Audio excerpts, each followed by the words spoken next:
you.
Yeah, worked.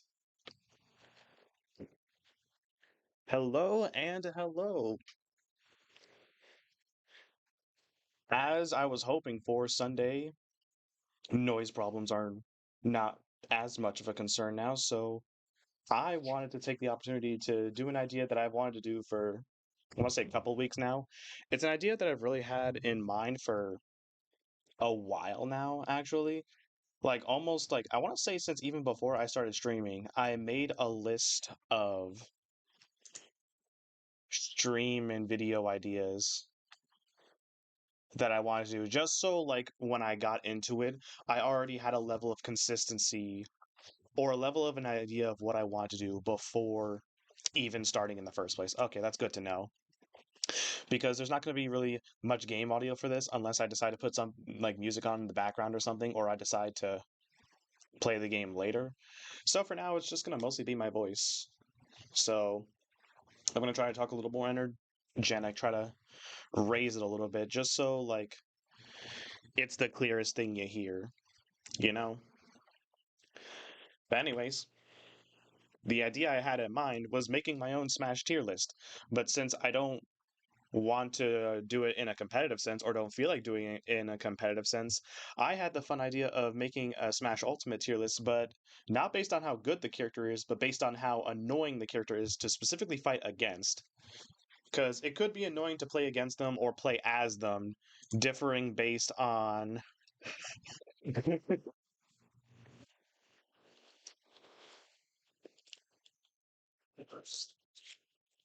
Hold on.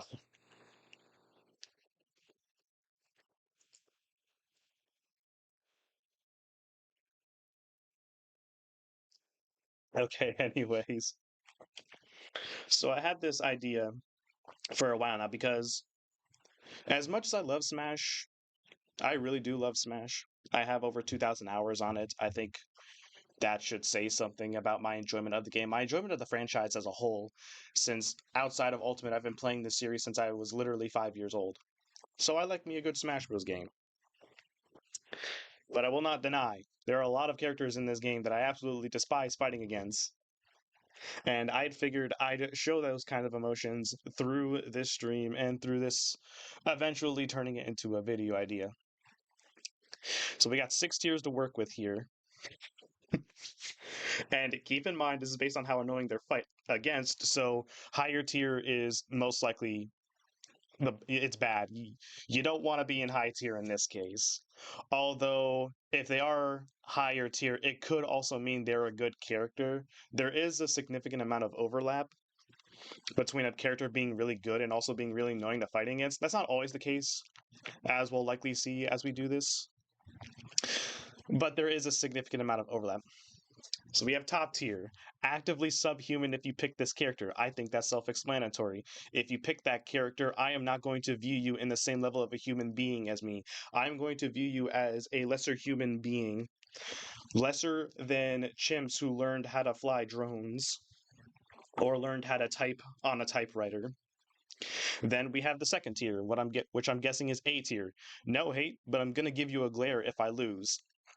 This is one where I'm not going to have like radically negative opinions against you, and I'm not going to verbally say something against you if you're using the specific character, but I think it's worth acknowledging that you're using that character, and I think it's important for you to know that you're doing that.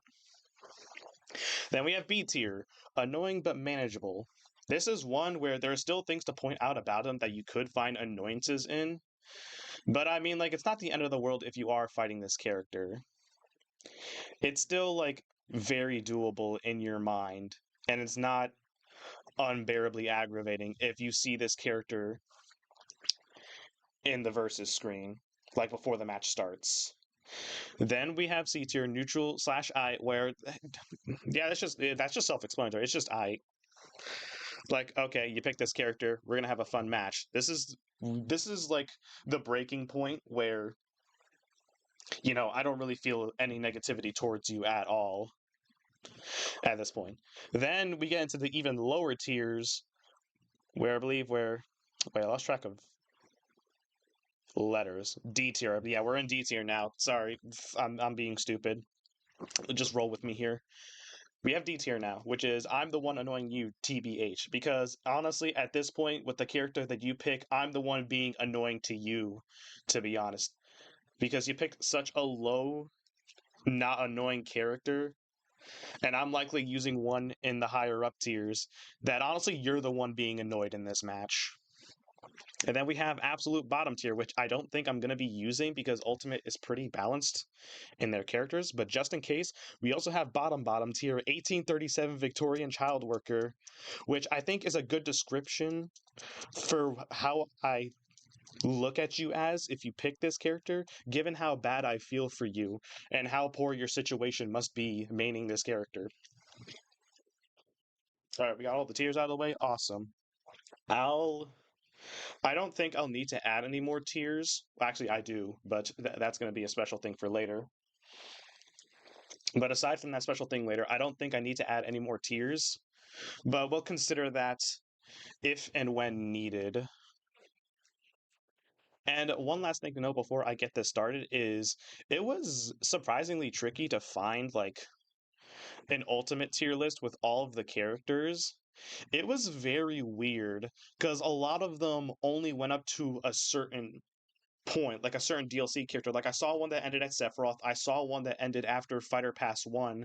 I saw a lot of them that only had the DLC fighters. Yeah, a lot of them are really outdated, which you think wouldn't be the case given like how often like tier lists are made for like fighting games like this. So you'd think there would be a lot of up-to-date tier lists with all the characters, but no, I actually had kind of a tricky time finding one with all of the characters, and even then finding one with all of the characters that I wanted, because you can see here I believe all the characters are here, but there's something wrong here.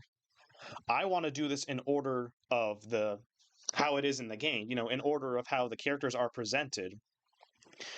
This tier list decides to not do that and decides to put them in semi alphabetical order. And I say semi alphabetical order because while that appears to be the case, it looks like they stopped giving a fuck after Joker because all of the rest of the DLC after Joker are just down here.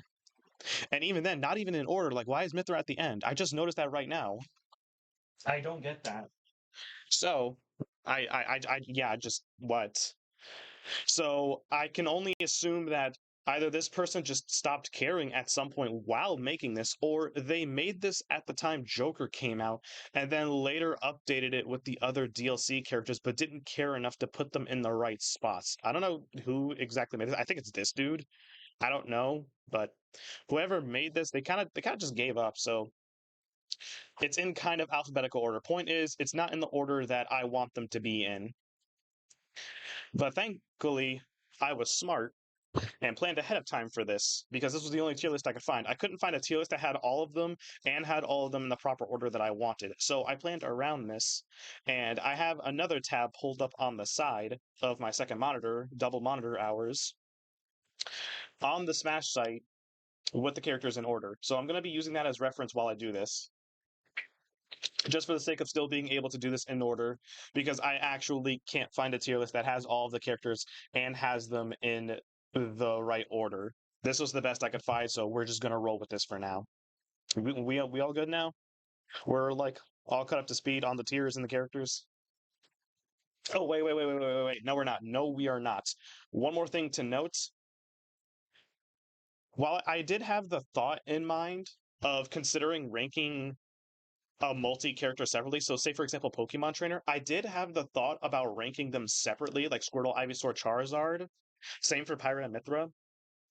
But the more I thought about it, the more I realized that doing it in that way, while it would be entertaining to talk about each one individually, doesn't really make sense in a tierment placement sense. Because if I'm going to be talking about this in terms of how annoying it is to fight the character, rarely, if ever, are you going to fight just the singular character. It would make more sense to group them together as a whole because you're going to be fighting them as a whole. Sure, there could be some weird outliers who only use Squirtle or only use Ivysaur or only use Mithra or only use Pyra, but those are weird minorities and not indicative of how annoying it is to fight the character in general or indicative of people who main these characters. So I'm going to keep that in mind. I will talk about them individually, but in terms of tier list placement, they're going to be together. So it kind of sucks that Pyro and Mithra are separated here in this tier list for some reason, but I'm going to be putting them in the same spot. That's that's the last thing to note because that's just what makes sense to me. When you're going to be fighting this character, you're going to be fighting all of those characters if that's who they choose. Okay, now are we all good and all caught up to speed? What's going on here?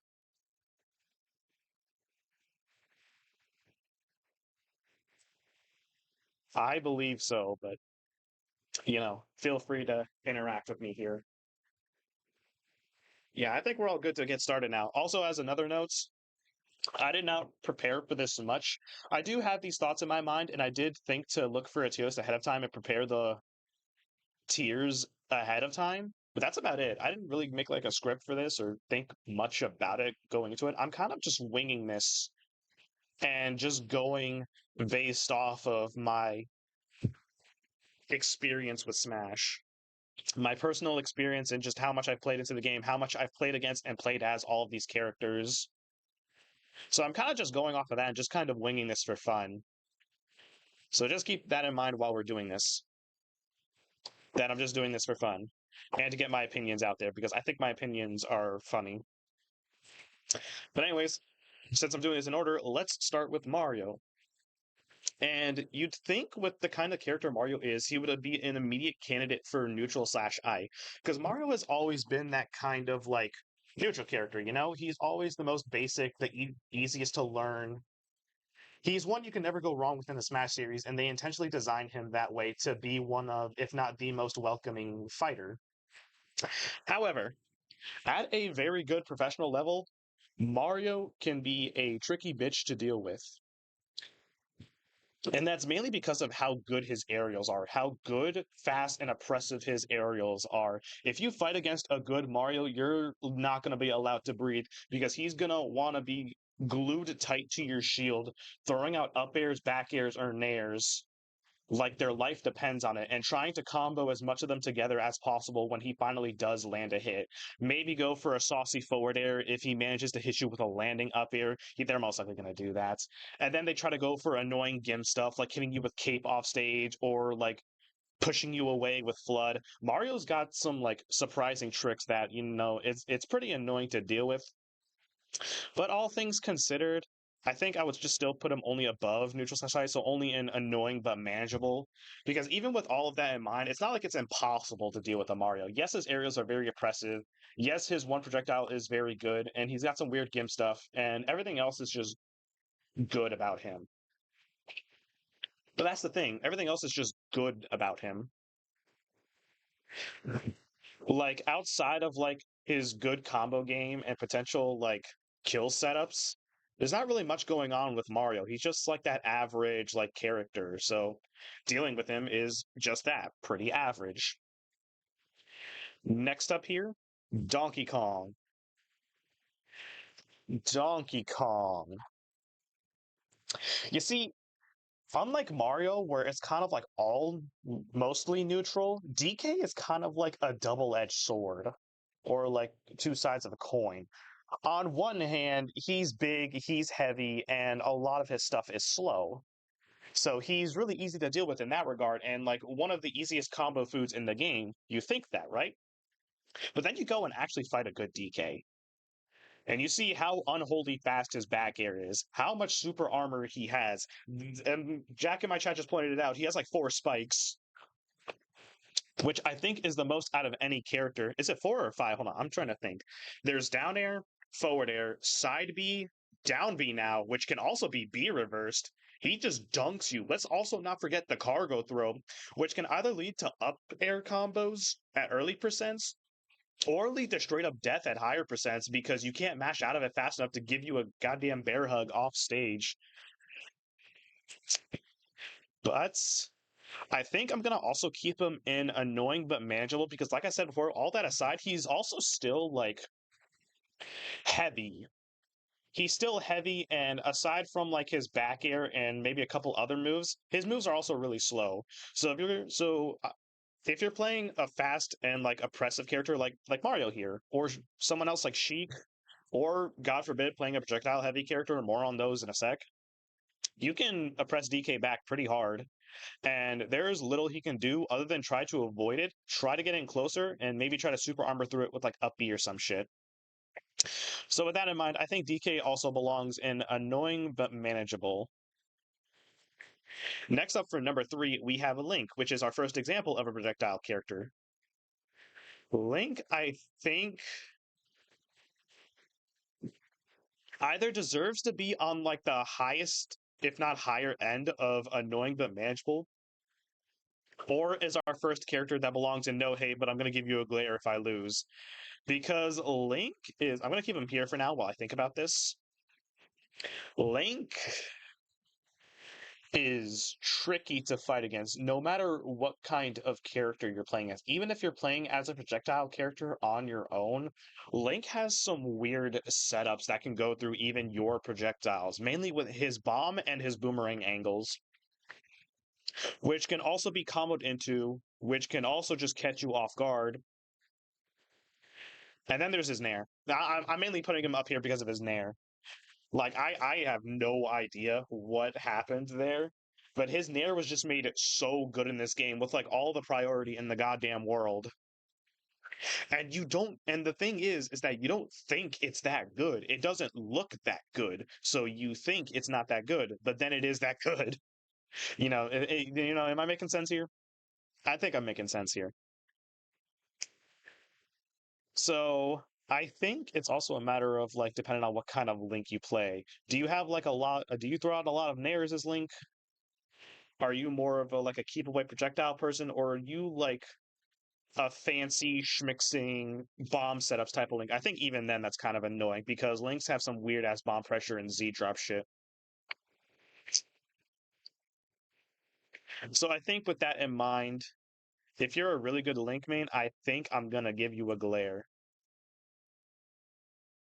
Anyways, on to character number 4, Samus. Now, Samus I would find kind of annoying, but not for the reasons you may think. There's Samus. I hate this order. You would think with Samus's toolkit that they would be annoying for projectile spacing reasons because they have the strong neutral B, they have missiles, there's even their down B, which sets up a trap. But it's less because of that, and what makes Samus annoying is a lot of the schmixing potential of their neutral B. There's the bombs, it's mainly the bombs, where that's just surprisingly like catching. Like I've never seen a Samus down be so good before, but Ultimate like has shown me just like how like good it can be in this game. Whether it's a Samus trying to land, set up like ledge traps, set up kill setups, or just doing it just because it's harder to punish than you would think it is. Like it really do just be like that. So Samus, I think, is gonna be on the higher end of annoying but manageable because Samus is pretty garbage outside of that. Like outside of like oppressive down special and maybe some surprises with her charge shot, there isn't really much going on with Samus other than like maybe like Zaire spacing. That's about it. Also, I should have also put Dark Samus up here.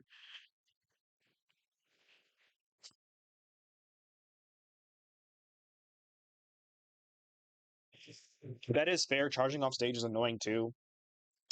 But like it's something you can't it's something you can be ready for. Down B surprises you, and I think that's the biggest thing about Samus's character. Also, I'm putting Dark Samus. I don't know who to put above who, because like I don't think there's any like difference enough to put one higher than the other. So I guess I'll just keep them together and the order doesn't matter. But anyways, on to character number 5. Oh, sorry, one moment.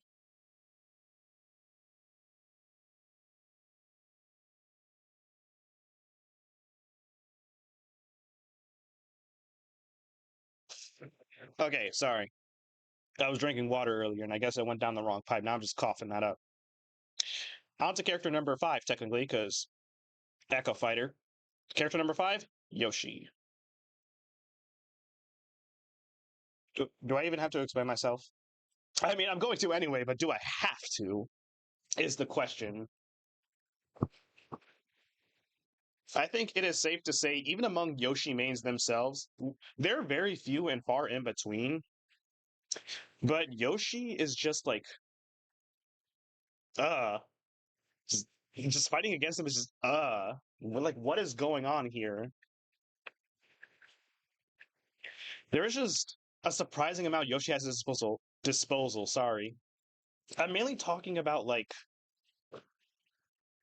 upbeat angles and how good his nair is. But even there's like other stuff outside of that, like how much damage to your shield down air does, getting trapped in eggs, the armor on his second jump. Yoshi just like has a weird kit, and if that's taken advantage of, it's one of the most annoying things to deal with, especially up B, because it just throws at that perfectly weird angle in the air where it looks unsafe, but it covers so much of your approach options that fighting a Yoshi just feels suffocating. And to even make matters worse, if you're a poor sap who wants to hold their shield button, Yoshi makes you regret that with his down B, and it just does unholy amounts of shield damage, just like his down air does. Even if it doesn't break, it may puts you on edge, or it'll just poke through your shield because it can do that sometimes as well, I believe. There's also the little star things afterward that make it surprisingly safer than you would think on his down B. Not sorry. Oh god. But yeah, basically, if you pick Yoshi, I don't think you should expect anyone to be happy with you for that. You better have some like very close knitted friends if you want to still play Smash with people after maining this character. All hate to Yoshi mains. Love you guys. Now then, Kirby. I think Kirby is one. Okay. Kirby. I think Kirby's the first instance of a character that isn't really that annoying, and I'm willing to put him in one of these tiers. Let's leave him in neutral slash ite for now. Because honestly, like, yeah, Kirby has some good things about them, and it could be annoying if you're a character who can be easily gimped, like say a Belmont or Cloud,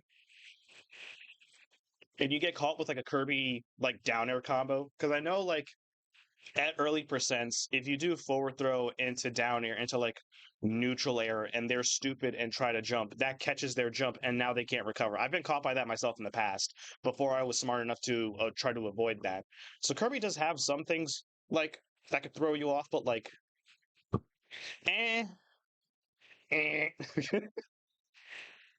Kirby is just fine to fight against. There isn't anything like super annoying about Kirby. Their combos are fine. Their like moves are fine. Their oppression is fine. All I can really say could be annoying is their offstage presence, given how good their down air is and they have multiple jumps. But honestly, that's just more of a matter of your character than Kirby, so it's just an unfortunate matchup most of the time. And outside of that, Kirby is just fine. And I don't really see many people play Kirby anyway, so it's not like you're going to be getting annoyed by this pink ball often, anyways. So yeah, Kirby I think is our first example of annoying slash fine, but I also think Kirby is fine enough and good enough to where they're not going to be annoyed by whoever you pick. I think Kirby has a good enough toolkit that they can try to combat whatever annoying thing you try to do to them. So I think Kirby is going to be a neutral slash I. Next up, Fox. Where is Fox? I hate the format of the zeros. There's Fox. Fox. I mean, yeah, he's pretty annoying, so I should like hover around this tier. I don't want to like be repetitive, but I think I'm gonna put him in annoying, but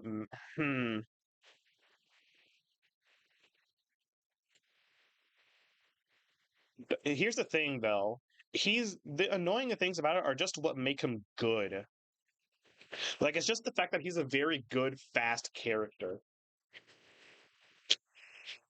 Mainly with his aerials, especially up air if you're above him. The dear God, do not be above a fox. Especially if it's a stage with platforms like Battlefield or PS2. And also laser are annoying. Okay, I'm tempted to put him up here because there's shit like drag down forward air combos. There's how impressive his up air is if you're above him, and then there's laser. It's mainly laser that makes me want to put him up here. So I think I will, but it's mainly just that he's such like and what's the right word here? I don't want to keep saying oppressive. Like he's a very aggressive, like very good at being aggressive character.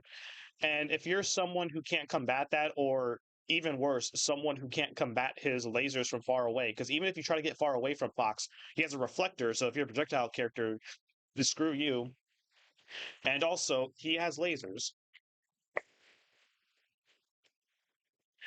So like, it feels like there isn't much winning against a Fox. But anyways, I'll put him up there. On to the next one, which is Pikachu. And I want to just come out and say that as a self-proclaimed pretty good Pikachu secondary, I'll be the first to say that this rat is annoying as fuck to fight. I don't think it's actively like a subhuman choice like Yoshi, probably not, but definitely this tier. Because Pikachu has been top tier since day one of Ultimate for a reason. Yet not a lot of people use them, so you're not going to be running into them that often. But still,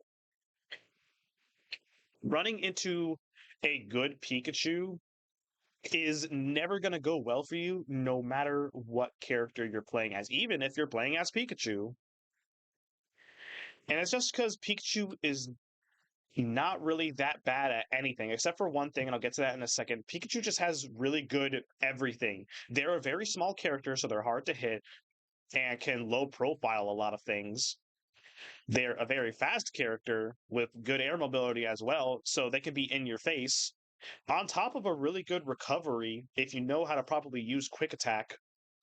So you're gonna be dealing with a Pikachu off stage if they feel like it, or you could be dealing with that attack on stage because Quick Attack is also a good aggressive option that can set up into combos. And if a Pikachu doesn't want to get aggressive against you off stage, they could just throw out neutral Bs or even set up a B reverse down B. All of Pikachu's grabs are good in some way as well. Down throw is pretty much one of your best throw combos. Up throw can set up kill setups if their DI is ass. Back throw and forward throw are strong moves. Back throw can even be kind of a kill throw if their percent is high enough. And while I'm on this topic, that's the only thing Pikachu struggles in is kill potential. You know, unless you're a character with a bad recovery, then they'll just gimp you at like 2%.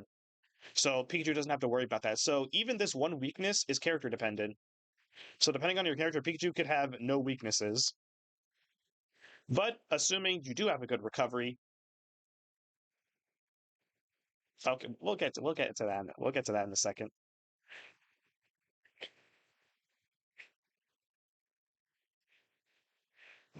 But basically, the Pikachu doesn't really have like the best skill setups. Like sure, like you just mentioned, there's drag down nair up smash, which is a kill setup that you can do at higher percents.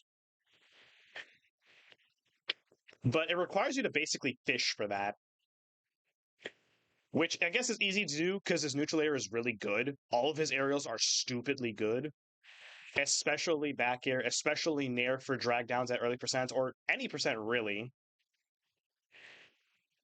Down air can spike and also has a lingering hitbox both off stage and when you hit the ground. There's a splat hitbox that catches people off guard all of the time. Pikachu has a very easy jab lock setup with down tilts. And then there's, like Jack just mentioned in chat, drag down nair into up smash. So there's a few kill setups Pikachu has, but only a few. So at higher percents, if they're not dead already, like if they're at like God forbid like 150, your only choice is to either hit something raw or to fish for these setups, and they know you're going to be fishing for those and aren't going to fall for any kind of bait. So you really just have to get lucky there. And even then, if you do hit the drag down there, you have very little time to hit that up smash, especially if the situation makes for a weird position situation where you have to then turn around and up smash because they ended up behind you. They'll probably shield in that time. But that's Pikachu's only struggle. Like, that's it. Pikachu is good at everything else. They're high tier, top tier in Ultimate since day one for good reason. But anyways, on to the next character, Luigi. This character really fell off the face of the earth after they nerfed his grab combos in Ultimate. After he did that weird, like stupid, like down air into up B stuff, Luigi really fell off the face of the earth ever since that. If I had a nickel for every time Luigi had really good grab combos that could zero to death a character, but then fell off the face of the earth after he was nerfed in a Super Smash Bros. Game, I'd have 2 nickels, which isn't a lot, but it's weird that it happened twice. So I think for Luigi, I think I think I'm gonna put him in neutral slash I because he still has really good combos. Like it's not like they completely neutered the character, but it's nowhere near as good as he was pre-patch. It's nowhere near zero to death potential anymore. Except Misfire does miss. I have never gotten hit by a misfire in my life, actually. And I'm not joking when I say that. Because sure, that can catch you off guard, but like it's also a low chance of it happening, and it's also kind of funny when it does. Like at that point, you just kind of have to give that to that Luigi. I think I'm gonna keep him in neutral, but I also if you regrab the ledge and get caught up by his down tilt, I mean his down taunt, yeah, that's also kind of like a skishu. Because like you know how ledges work in Ultimate. Don't re-grab the ledge and lose your invincibility against the Luigi Chief. The only thing I can think of that would also be kind of annoying is his weird Zair. Luigi has a Zair, and that throws me off. Well, it could throw you off, but like it's nowhere near as good as an actual Zair like ZSS or Lucas. So I'm gonna keep him in neutral slash ite to be honest. And I don't know, is he above? I'm gonna put him above Kirby. Actually, yeah, that makes sense to me. He's more annoying than Kirby in my opinion.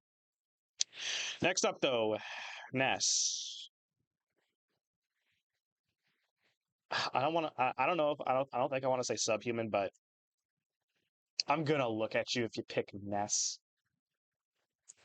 Like, I get it. PK fire spam isn't that good when you rub your two brain cells together and realize SDI exists, but it's still very annoying to get out of. And even outside of that, Ness is a stupidly annoying character. And I'm really talking about that damn yo-yo. Why does it hang off of the edge when he's charging down smash? And that can catch you before you grab the ledge. That's so stupid. Just why? And there's also like nowadays Ness have these weird like PK flash setups at the ledge. So like trying to be at the ledge against a Ness isn't a safe option, even though he's the one off stage. And then if you're the one off stage, God forbid that, because he's gonna be PK thundering like crazy or setting up that down smash.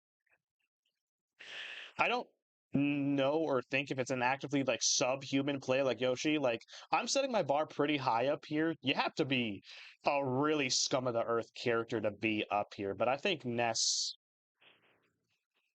will be up here. Yeah, that works. Like it's a pretty hard bar to get up here, which is why it says something when a character is up there. But I don't think Ness takes the cake that much because you can fight a Ness pretty well. So maybe I'm just speaking from personal experience because I play a projectile heavy character and also a secondary that goes very deep off stage when he has to move his up B.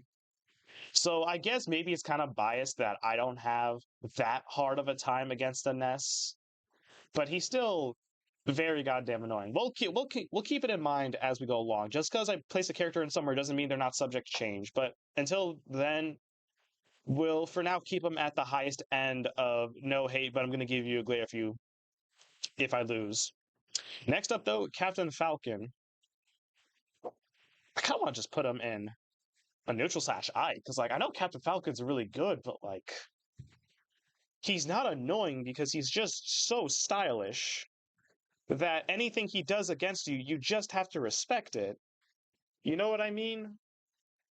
Like if I get hit with like a really saucy landing with the first hit of Narrance and knee, I'm just respecting that, to be honest.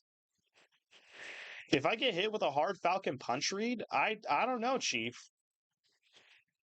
Like, yeah, he's very oppressive and aggressive to deal with, similarly to like Fox and Mario, but it doesn't feel as oppressive as those characters. And when Captain Falcon does it, it makes sense because he's a. Yeah, I guess it does make sense with Fox too, but Fox has a lot of other annoying things going against him as well. Captain Falcon doesn't really have those. He's just a very raw brawler character without really like much annoyance on his own, like a projectile or a reflector or something else gimmicky outside of that. He's just a pure, I'm gonna beat the shit out of you type character. And I think when a Captain Falcon does like manage that, I think that I'm just gonna hold that and move on. So I'm gonna keep Falcon at the lowest end of neutral slash I. I don't think I'm gonna be the one annoying him because he's still a really good character and would likely be the one to body me. So I'm gonna keep him in neutral slash I. We're voice cracking already. My voice is straining. Onwards to the last Smash 64 character, Jigglypuff. Jigglypuff, I think, is going to be the first character we put back into annoying but manageable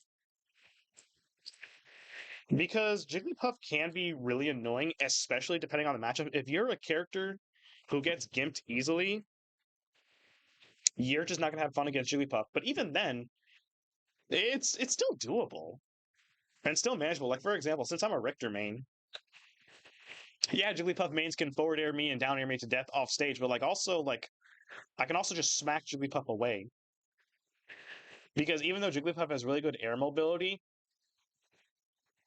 and like really good aerials sometimes, and I say sometimes because it just depends on where you're at. Like back air is nowhere near as good or spammable as like melee, but can still like catch you. Forward air is really good. Down air is really good. Up air, but it could set up some combos, I guess. And then Nair can catch you if the goal is to gimp you. But like they're also not much in terms of range and in terms of options. Like Jigglypuff's best range option in neutral is Pound, which yeah, that can combo and that can catch you off guard and also does a surprising amount of shield damage. So Jigglypuff does have some annoying things about her. But I don't think it's enough to place it any higher than this. I think I'm actually going to put Jigglypuff at the end of annoying but manageable because all the characters I'm seeing right now, I would rather deal with the Jigglypuff than them. But maybe that's also a bias thing talking. Peach. Well, Peach and Daisy to an extent. Echo Fighter, and there's not enough differences about them to warrant any different placements. It's hard. God, sorry.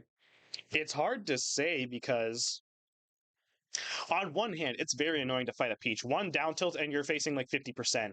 But it's also very hard to do that. So is it really annoying? I mean, maybe it is. I don't like getting hit by a single down tilt and like getting sent off stage because of it, or some weird ass like turnip combo that leads into down, not down B, into side B and kills me, or just like turnip like pressure in general, like just throwing those off stage and they're at a weird angle where they catch me off guard. And that is also the RNG aspect of it, where it could be random. You could potentially get a Stitch or even, God forbid, a Mr. Saturn that breaks my shield if I'm stupid about it. Yeah, sure, that's kind of a skill issue shielding against a person holding a Mr. Saturn, but like come on, man. It's something instinctive, and normally there isn't something that just instantly breaks my shield like that. So I think Peach is pretty annoying. I'll put them at the lowest end of no hate. Same case with Daisy. I'll put Daisy a little bit higher because I like her more than Peach. But yeah, they're very good characters, very technical characters, very hard to learn, at least in my opinion. But it doesn't stop it from like being quite the struggle to fight them because they're really good like that. Onward to Bowser. I think I'm gonna put him. I think I also want to put him in no hate, but I'm gonna give you a glare if I lose. Yeah, that's what I'm talking about. That turnip though. That's why they're up here instead of annoying but manageable. It's mainly that turnip and just the sheer amount of combos and combos they can do off of like one down tilt or off of one turnip throw Z drop whatever. I don't care. Also, their float is very weird. I'm just gonna keep them up here, but at the lowest end of it because it's very technical stuff. So I kind of respect you for that. But as for Bowser, I think I want to put him up here, but for the very opposite reason. While I put Peach and Daisy up here because what makes them annoying is very good, I think I'm putting Bowser up here because he's not that good of a character, but it's just a lot of those little things that add up. Like mainly stuff like how much slide his up B has, how much he'll grab you with side B. This is kind of a case where it's not about the character this time, but it's how the players tend to play them. And Bowser's tend to have a very annoying play style that I low-key hate a lot, so I'm willing to put him up here. I'll put him higher than Peach and Daisy. Higher than Pikachu, I would say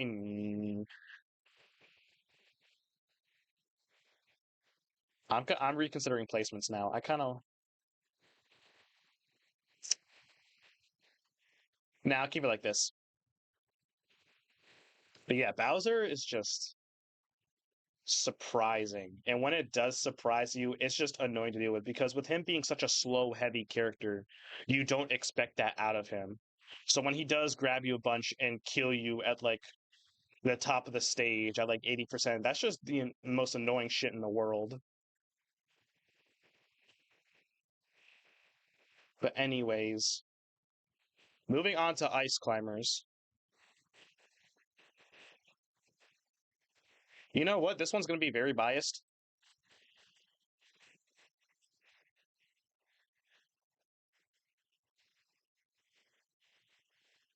This is a completely like this is completely because of my opinion, but I absolutely positively despise fighting ice climbers.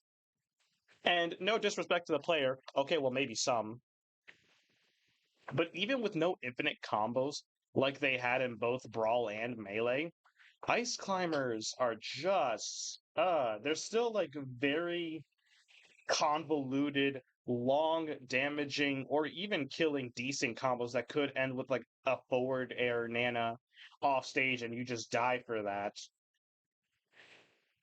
But even outside of that, the character is just so weird because of the fact that there's two of them.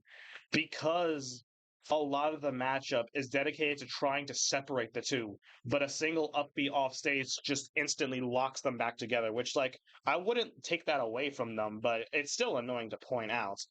And the most annoying thing about this character, in my opinion, is trying to grab them. Because I don't know why, but I, for the life of me, can never grab Popo. If I run in and go for a grab, for some reason, I always grab Nana, no matter what position they're in, no matter what move they're trying to throw out before I grab them, just no matter what. They could be at a complete standstill. I run up, grab. For some reason, I grab Nana, and then I get punished because of it because Popo is free to input buttons. And that's just what I hate about these characters. When you're doing something that is locked on to one player and the other one just throws you off your game is so annoying, especially when Nana is the one accidentally caught in that shit and Popo just gets a free punish for that. There's also just generally annoying things like ones who spam side B, ones who spam down B, ones who like try to oppress you with up airs when you're above them. Yeah, that's especially because their up air is really good in this game. This is a very opinionated one. More people would definitely agree on me with Yoshi. I'm not sure about Ice Climbers, but that's legitimately how I feel. It's mainly because of the fact that there's two characters. It's kind of tedious to separate them at all, and just trying to do something dedicated to one person like grabbing just very rarely, if ever, works out for me. And I don't hold any of this against the ice climber player themselves. I just hold it against how ice climbers just simply are, how they exist. So because of that, I'm putting them up there, up there, up there, up there, because I never have fun fighting ice climbers. On to the next character, number 16, Sheik. Uh, I think Sheik is another instance where they're really good, But being really good is a situation that doesn't equate to being very annoying. Me personally, I'm not very annoyed by a Sheik because yes, I'm getting hit by a 35 hit combo, but each hit does 1%, and she can't kill until 400. So I mean, like, sure, Sheik has some gimp potential, some very flashy offstage potential with like bouncing fish, maybe some weird setups with grenade to cover her ledge recoveries. And here's Sheik, by the way.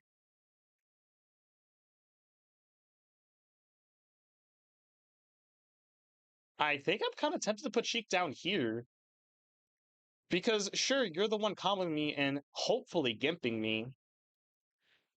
But if you don't do that and I live to 100%, that's when reality sets in and that's just in the back of your mind when you're the one playing as Sheik. There's just that nagging feeling eating away at your brain that now there's very little you can do about the situation because you're playing a character that can't kill for shit. The best you can do is like try to do a fancy like drag down setup with up air, which even then might not kill because even though she has smash attacks and they're pretty good, they're not the best. They're not the best compared to other smash attacks in terms of killing. You're either hoping for that and they're at a high enough percent to kill, although very rarely are they at a high enough percent where you can both drag down and kill with a smash attack. Either they're too high of a percent or they're too low of a percent. So either they're too high to get dragged down consistently, or they're too low to get killed by the smash attack. I get that there's a situation where that does happen, especially if you manage to get it like near the ledge and they're facing away from it. So maybe you can get, so maybe you can get kills like that. But basically, your only ticket is just hope is gimping. Your only hope to killing someone relatively early is gimping.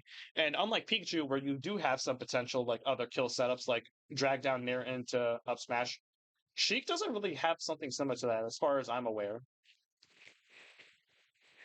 I think needles can also be pretty annoying, but that's really about it.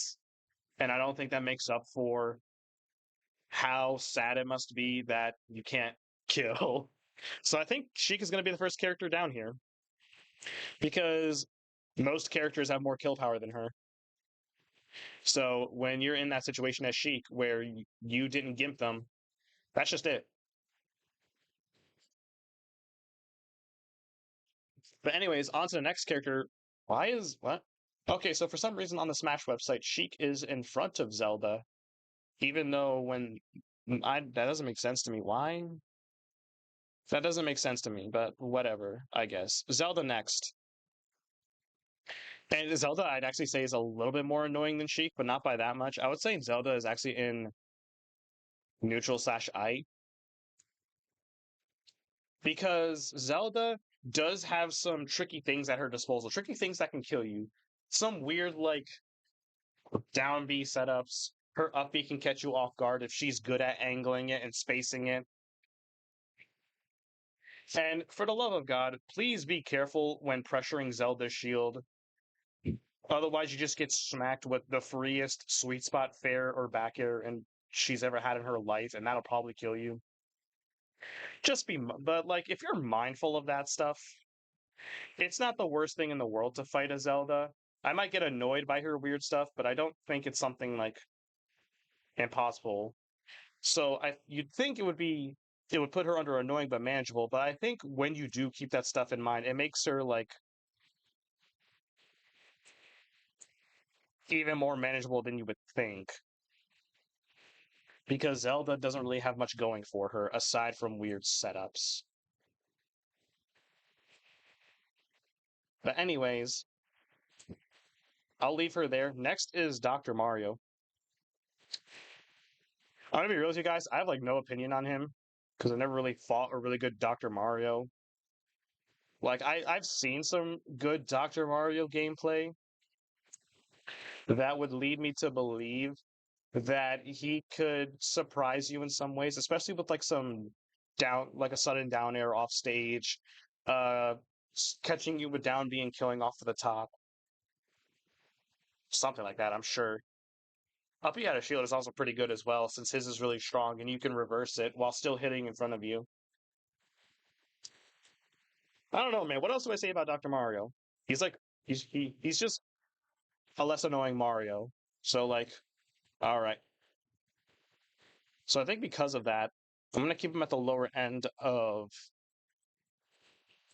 neutral slash I, maybe below. Uh.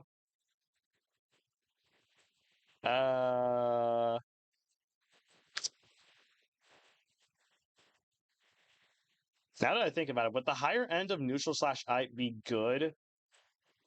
Because I said before that the higher end of here is bad, but is the higher end of this good then?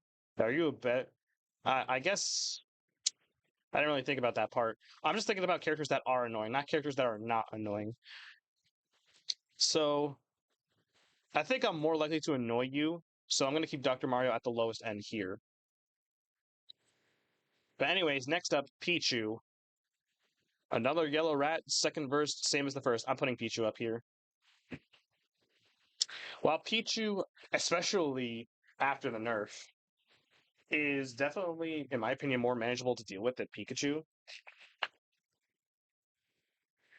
There, it is just so annoying, and it's a lot of the similar beats to Pikachu. Very small, so hard to hit. Very small with a crouch, so can low profile. Really good aerials, really good tilts, a lot of combo potential. Surprisingly, a little more kill potential than Pikachu because his smash attacks catch you more than you'd think and have more kill power. So, if anything, a bit less of a weakness than Pikachu, but I still think Pikachu is better for a few reasons. One, there's the whole self damaging mechanic. Yeah, that's just nothing but against Pichu player themselves. The fact that like 80% of your moveset damages you and that shit's gonna add up.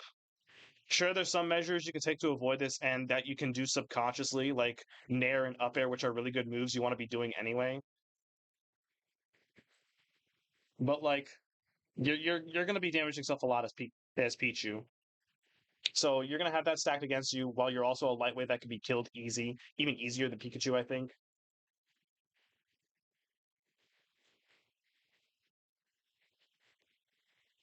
So I think because of that, and also another small thing, how his quick attack is different from Pikachu's, because Pichu's doesn't do damage. So that just like spiked him in being about as good as Pikachu because Pikachu's quick attack doing damage is so good.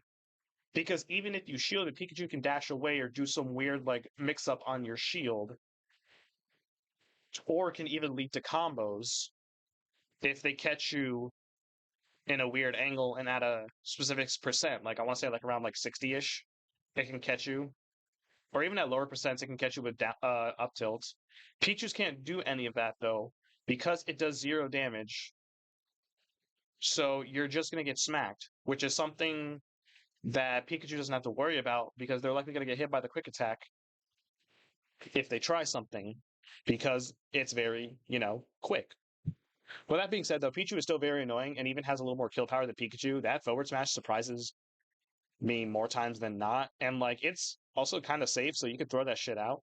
It's at least not pre-patch Pichu, where his forward tilt was damn near as big as Jigglypuff's back air in Melee and could kill you at like 90%, dear God.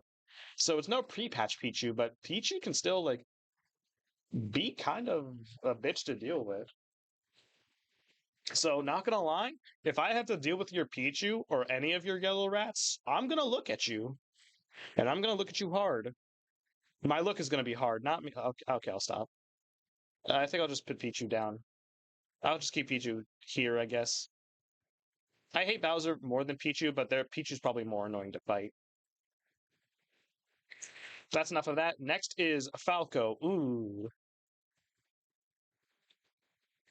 I don't know where to put Falco. I don't want to put him in no hate because I feel like I've been putting a lot of characters up there because I'm a very hateful person. But Falcor can be pretty annoying to fight. His up tilt is god tier. Even his down tilt can combo at early percents into like drag down forward air. Like I used to secondary Falco at one point when I was testing stuff around and I needed a proper secondary for Richter. After Joker, I didn't feel like was cutting it for me. So I had Falco as my secondary at one point. I did do some like pretty nutty stuff, like down tilt into forward air, into grab up thrown forward air, or neutral air. Landing with neutral air is also stupid good. He has really good aerials. His down air, while not as good as melee, I don't ever want it to be as good as it was in melee because it had a spike hitbox the entire time. And so I'm thankful they didn't do that, but it still has a lingering hitbox that can catch you either on or off stage. And if he does catch you with the spike hitbox on stage, it could lead to some combos into up tilts or even into up air or back air. On that note, his back air is really good, really fast. Probably one of his best kill moves because you could just do up tilt into back air. His laser might be more annoying than Fox's because even though Fox's are really annoying and the damage it can rack up far away from you, like adding some pressure onto your mind, Falco just straight up stops you. At least Fox's doesn't flinch. Falco just straight up stops you because his do make you flinch. You know, now that I think about it, I think I kind of want to put Falco higher. I kind of want to put Falco higher.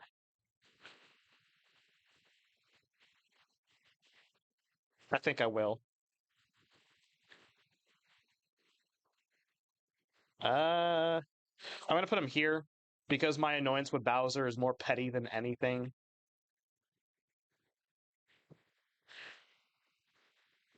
But yeah, Falco is just has a lot working with him. Next is the first and most certainly not last Fire Emblem character, Marth. Wherever he here he is. Yeah, Falco Spike's hurt back. Bad. Here we go, Marth.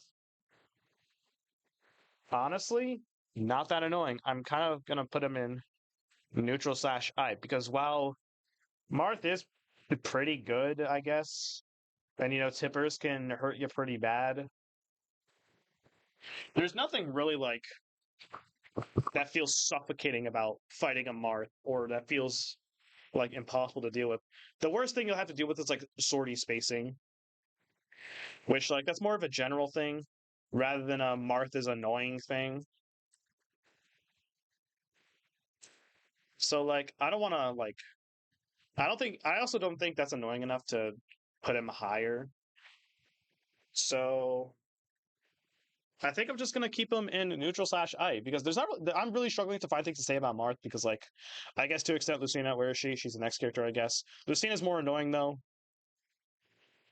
I think for some reason Lucina is just significantly better, and I don't know why. That just tipper mechanic is just weird. It's just weird that Lucina is. I'm gonna put her here, but I think I want to keep Marth here. It's so weird, right? Like I feel much more oppressed by Lucina than I do by Marth, and it's probably because she doesn't have to worry about tipper stuff, and tipper stuff is what makes Marth good. So when you give her that spacing and not have to worry about tippers, I think she's just a more good character in general. So I think that's what warrants the tier difference between these two. As for specific placements, where to put them specifically,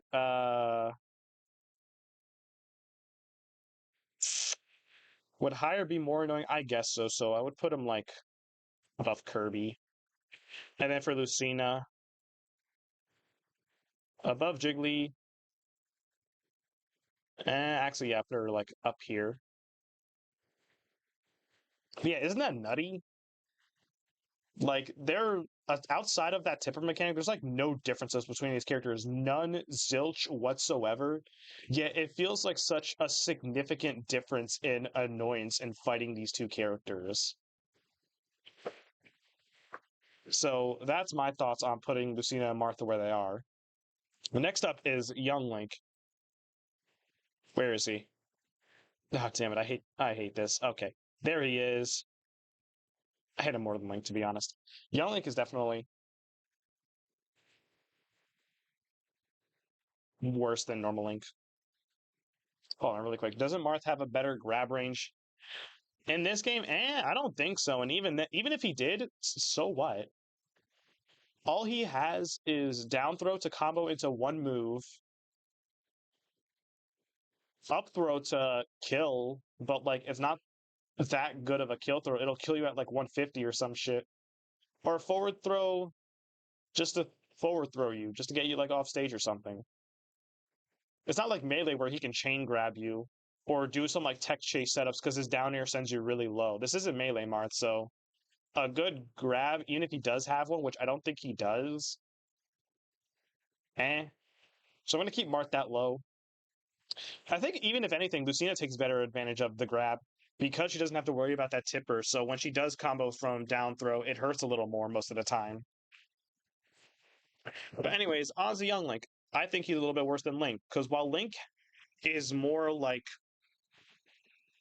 schmixy centric with like weird bombs boomerang setups or just like oppressing your shield with Z drop bombs or just bombs in general. I think Young Link is just more like has way better buttons outside of Nair. Link has the better Nair, but Young Link has the better yes. Like he has way more combo potential, which I think also leads to more kill potential in my opinion, especially with weird like arrow setups because his arrows send you straight up. And he still has those projectiles to kind of annoy you with combos into bombs, combos with boomerangs, combos with arrows. That could also just lead into kills. He's faster, smaller, more annoying to deal with than Link. So since Link is already up here, Young Link definitely deserves to be up here too. Next character, Ganondorf. I don't know, man. I get that Ganondorf has stuff going for him, but like, does he have that much? Like, he has good. Like, this is definitely one of the best like versions of Ganondorf in Smash to date. Like, this is probably the best Ganondorf we've ever had, and it's still like yeah, but like Ganondorf doesn't have much going for him outside of just being based. He does have a good side B, which like could lead to a tech chase situation if they're good at reading you, or if you're bad at teching, he'll just get a free like down tilt or something. Yeah, sure, they're kind of based for purposely limiting their skill, but like that's the thing, you're limiting your skill there because Ganondorf is just like hard to manage, not impossible, and he's a very fun character to play. I love playing him myself. It's very fun because his moves just feel so powerful. The sound design in Ultimate is great, so his like moves have like extra crunch to him. So like landing a like down throw into neutral air, while I do the same thing as Captain Falcon, it just sounds like so much crunchier as Ganondorf, and I actually really like that. So I like playing this character, but I can't deny that he feels very limited because he's slow. He has no air mobility.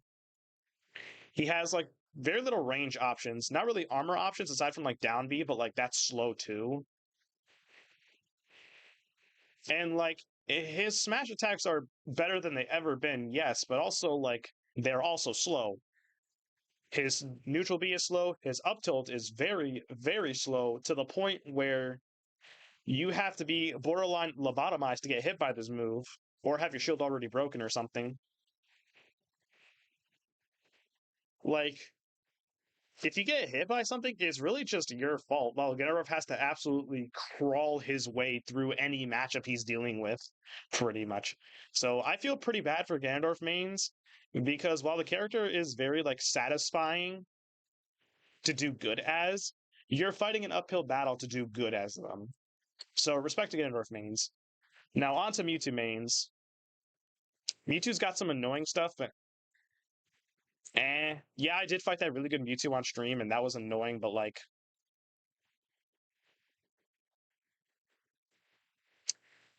huh. I'll keep them here for now while I talk about Mewtwo. Mewtwo's got some like really like funky things going on because of their float. They do have a reflector. They do have disable, which like they're never gonna hit that. And if they do, how did you let that happen? Their Shadow Ball is pretty good. It's mainly just like anything involving Mewtwo's tail is what makes them good. Like down tilts, up air, back air, even what else? I think that's about it. Down tilt, up air, back air. Neutral air is pretty good, but nowhere near as good as say like Pikachu's. It doesn't even like drag down as good anymore like it did back at Smash 4 to lead it uh to like footstool setups. Where is Terry going? We'll get there when we get there. I'm doing them in order. Terry is quite a ways from now. We'll get there when we get there.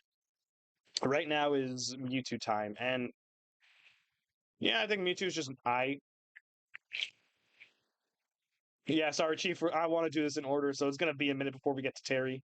We're on the melee characters right now. It'd be like that. It's gonna be a while before we get to my main too, but like at least I got to Pikachu, so I got to say things about them. Mewtwo though, I'm on the fence between these two tiers to be honest, because Mewtwo has like is so light and so big at the same time. But I think with Mewtwo's funky stuff going on, they crawl their way up to neutral slash. I probably put them at the bottom of it to be honest. But on to the next character after Mewtwo, Roy. Oh dear, where's Roy? I hate this tier list setup. You weren't here for it, Blaze, but for some, this was one of the only ones I could find with all the characters on it, and it has the characters in alphabetical order instead of like chronological number order like I wanted it to. But here's Roy, and by extent, I should also hunt down Crom because Echo Fighter stuff. But I think it's another situation where I find enough differences in the characters to put them in different spots instead of just grouping them together like Daisy and Peach. Well, let's talk about Roy first. Roy is definitely on the more annoying end. He's very fast, very combo heavy, very oppression heavy, and has quite a lot of kill power because his moves are just so strong, especially something like back air, which can be comboed out of from jab. So I definitely think Roy deserves to be on the higher end of this tier list, but not that much higher because like I don't feel that much hatred towards Roy mains because they're just fast and aggressive. That's kind of about it though. And while they are really good at that and could like oppress you a lot, I don't think it's enough to like feel more like vulgar hatred towards them. They're kind of just doing their thing, and their thing is really good, but not impossible to deal with. So I want to keep them in manageable. Probably the higher end of manageable.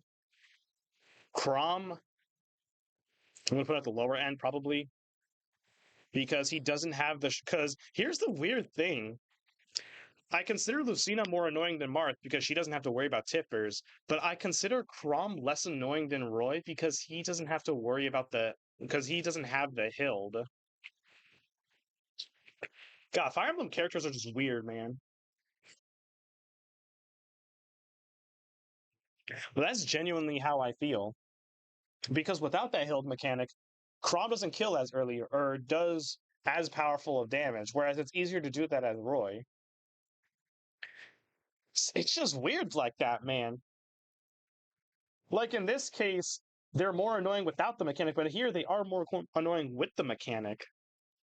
That's weird, man. It's gonna get weirder when we talk about more Fire Emblem characters. God bless me when I get to Byleth and Corrin too. Corrin, more on that later, but like they're not that annoying. But anyways, Crom, I think I'm going to keep on the lower end of annoying but manageable because Crom is still very fast and oppressive and also has an invincible up B at a shield. So they can still be pretty annoying, but are also very manageable. So I think I'm going to keep them. I think I'll keep them at the bottom end here. Just keep them on the two ends of the spectrum. Mr. Game and Watch. Hold on, let me get more. Let me get more specific. That's more like it. So this I wholeheartedly feel is a less opinionated one than say like Ice Climbers. I do truly wholeheartedly feel that a majority of Smash players don't like fighting Game and Watch, and I think even Game and Watch players are going to acknowledge this because the character is just so weird with so much armor. It's just so much about them. You so much as breathe on their shield the wrong way, and you're getting hit with an up B out of shield into an up air. You're getting hit by a lot of up airs in general. At higher percents, they're going to fish for that up smash because while they're charging it, they're going to expect you to be stupid and think, oh, he's charging a smash attack. I got this, except you don't got this because it's more invincible than Superman and a bigger hitbox than you'd expect. So you're just going to get smacked with it and die at like 90 or 100%. There's his neutral B, which is stupidly annoying and spammable both on and off stage, regardless of where you are. And if you're off stage as well, Game and Watch can be oppressive to you there as well because his up B is just also a really good recovery. And he has pretty good air mobility and like decent aerial options to knock you further away, like forward air and back air, which are also good options on stage to combo into grab, into down throw, into up air, into up air, into up air. It's that up air, man. That up air. I I I guess I can understand why they did it. I think it's more of a reference to a Game and Watch game, but I don't know that much about the Game and Watch lore to confirm that. But it's just the fact that now it's like but now that it's a projectile, instead of just the doot doot we had in Smash 4, which was nice, fine, funny, killed at a high percent, kind of forced a 50-50 on you, but it was still funny because you heard the funny commentators EE and TK Breezy say toot toot. But now in Smash Ultimate, it's a projectile and one that'll juggle the fuck out of you. Game and Watch, I hate. Now that I'm saying all this stuff out loud, I kind of want to put him higher. I think we're gonna put him higher. It really is that annoying to fight Game Watch. And on top of all of this, he has RNG, which is always fun in a competitive Smash game. And it's mainly with that side B. Yeah, though. Yeah, sure. 1 out of 8 times they'll just get something mid. Well, not mid, because one of them has a weird knockback angle. I think it's number 6, the one that sets you on fire. It has a weird knockback angle. There's also 7, which like electrocutes you multiple times. I don't remember what. Oh, right. 8 freezes you. Never mind. He has more annoying numbers than I thought. And then there's 9. And while sure, he's not going to get that most of the time, when he does get it, you best believe it is going to happen in the most dog ass random moment in your entire life that you could have never possibly prepared for, and you lose the game because of it. Game and Watch mains love that stuff because they love the suffering of other people. Game and Watch mains pick this character because they're actively sadistic, similar to Yoshi mains, but somehow a little bit worse. At least with Yoshi mains, they could potentially have the cope that he's cute or they like him from the Mario series. Game and Watch mains, what's your excuse? You have no reason to play this character other than the fact that you want other people to suffer. Moving on, then we're on to. I believe that was the last of the melee characters. Now we're on to the brawl characters, starting with the Meta Knight. Where is Meta Knight on this? Oh dear God. Okay, here he is. Meta Knight, I think, deserves to be on the higher end because he is really good and really fast and really oppressive with his like multiple jumps and aerials. But he doesn't deserve to be anything higher than this tier because there's really not much going on for him. His neutral B and side B are like well punishable now. He doesn't have weird gliding stuff from Brawl anymore. Even like his up air combos were nerfed, and while you can still do them and make them work, I have had my fair share of combos with up air that killed with an up B or killed off to the side with neutral air. His up air combos are still really good, but nowhere near as good as they were before, and not like super impossible to not deal with. I think like he deserves to be on this end because it doesn't feel like super aggravating or actively like frustrating. Like you're gonna just go "Ah," when you're fighting him, but like he still does have a lot of good things about him. A fast dash attack, which can combo, fast aerials that are also safe. His forward smash is literally the safest thing in the entire world. We're talking like overprotective parent putting their child in a bubble for most of their life type safe. But like as long as you're aware of that, that's it. Just know that you can't punish forward smash. Like no matter what. I don't care what you're thinking, you're not going to punish forward smash. That's really about it though. I guess like if you're a character that can be easily gimped, he could be more annoying because he can just go off stage and like throw out a nair and that'll catch you, or a down air, or another nair, or a back air. His back air also is pretty good for killing as well. So he also has a decent amount of kill potential. I'm honestly more surprised we don't see more Meta Knights because they're just like it's just a solid character. It's not a super annoying. It's just very solid. So you're gonna have to bring some A game to fight him, but like That's about it. Actually, I think because of that, I'm gonna put him in neutral slash I, but like the higher end of it. Yeah, I'm gonna keep Zelda there. Next up, after Meta Knight, where am I? Oh, there I am. Next up is Pit and Dark Pit. I'll probably talk about these two now, then use the bathroom because I've been holding it in for a bit. Pit and Dark Pit are also not that annoying, to be honest. Where's Dark Pit? Oh, why'd you put him in a different spot from Pit? There. I'm getting more annoyed with the tier list than I am with like some of the characters I'm talking about. Pit and Dark Pit, honestly, like they're either a neutral slash ide or I'm the one annoying, to be honest. Probably not, because Pit and Dark Pit aren't really the type of characters to get annoyed or oppressed, because they're just also so much a Meta Knight, just really solid characters. Like good combo game, good aerial game, multiple jumps, so and a really good up B, so they can catch you off stage. Although the up B has no like damage to it whatsoever, so you can get smacked from it. And a super armor side B, but it's like disgustingly slow. And also, like, depending on your character and position, doesn't have the best kill power either. Like, it's very position dependent if that side B will kill, especially if you're Dark Pit, where it's more horizontal. If you're not on the right side of the stage, or when I mean right side, I mean correct side of the stage, not just like, the actual right side of the stage. If you're not in the right spot for it, it's not really going to do much in terms of killing. Same case for Pits, unless you're at a high enough percent for it to kill vertically. They're down B, sure they have a reflector, but it's also slow to come out and it's also slow to end, and it's surprisingly easier to hit like around it than you'd think it would.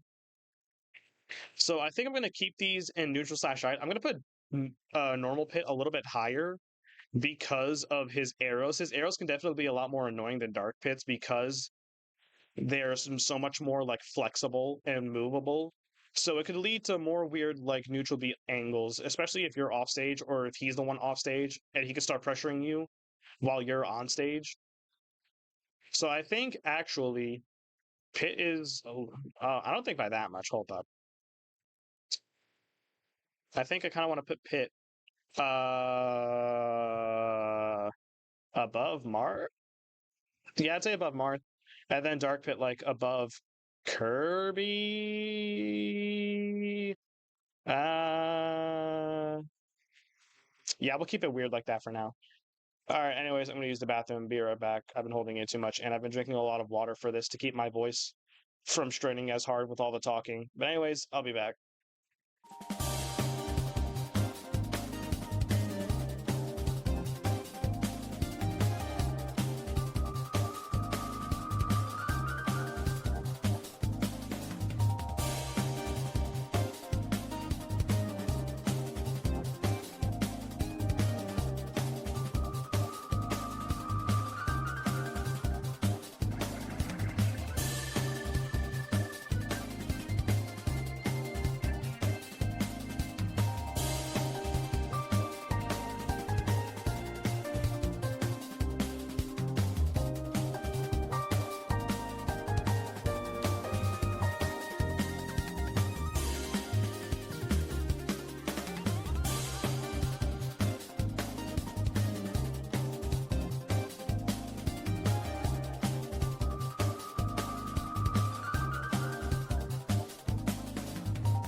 Okay, okay.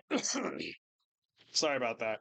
I also went to go grab another water just to keep myself nice and hydrated while I keep doing this. I also had Capri Sun fruit punch on me during this, but I finished that up now.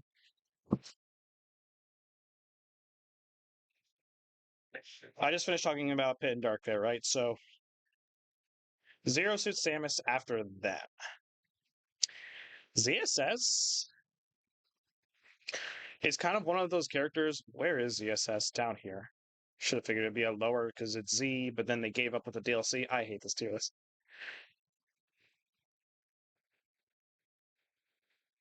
I mean, like, it's not that really. I mean, like, ZSS has like really good toolkits. Like, I guess it's pretty annoying when she gets sent off stage and just gets a free recovery with down B.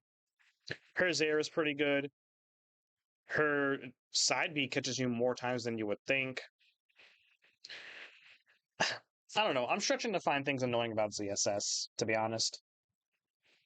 It's mainly the down B recovery and the Zaire that are the most annoying things about her. So I think because of that, I don't really know where I want to put ZSS, but also like she's also like a very fast schmixy character. I think it's just mainly that down B. So like, do I want to keep her at like the lowest end of annoying but manageable, or just put her in neutral slash I? Because honestly, I don't think even though that down B is like super good, I don't think it's enough to make her annoying per se. Oh, maybe, maybe.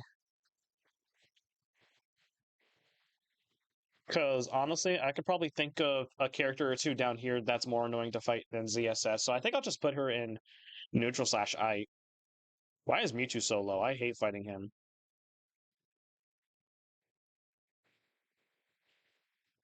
Put him like here.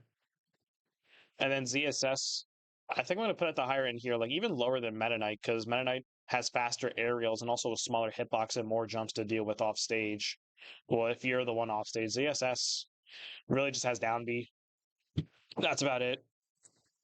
Next up, Wario.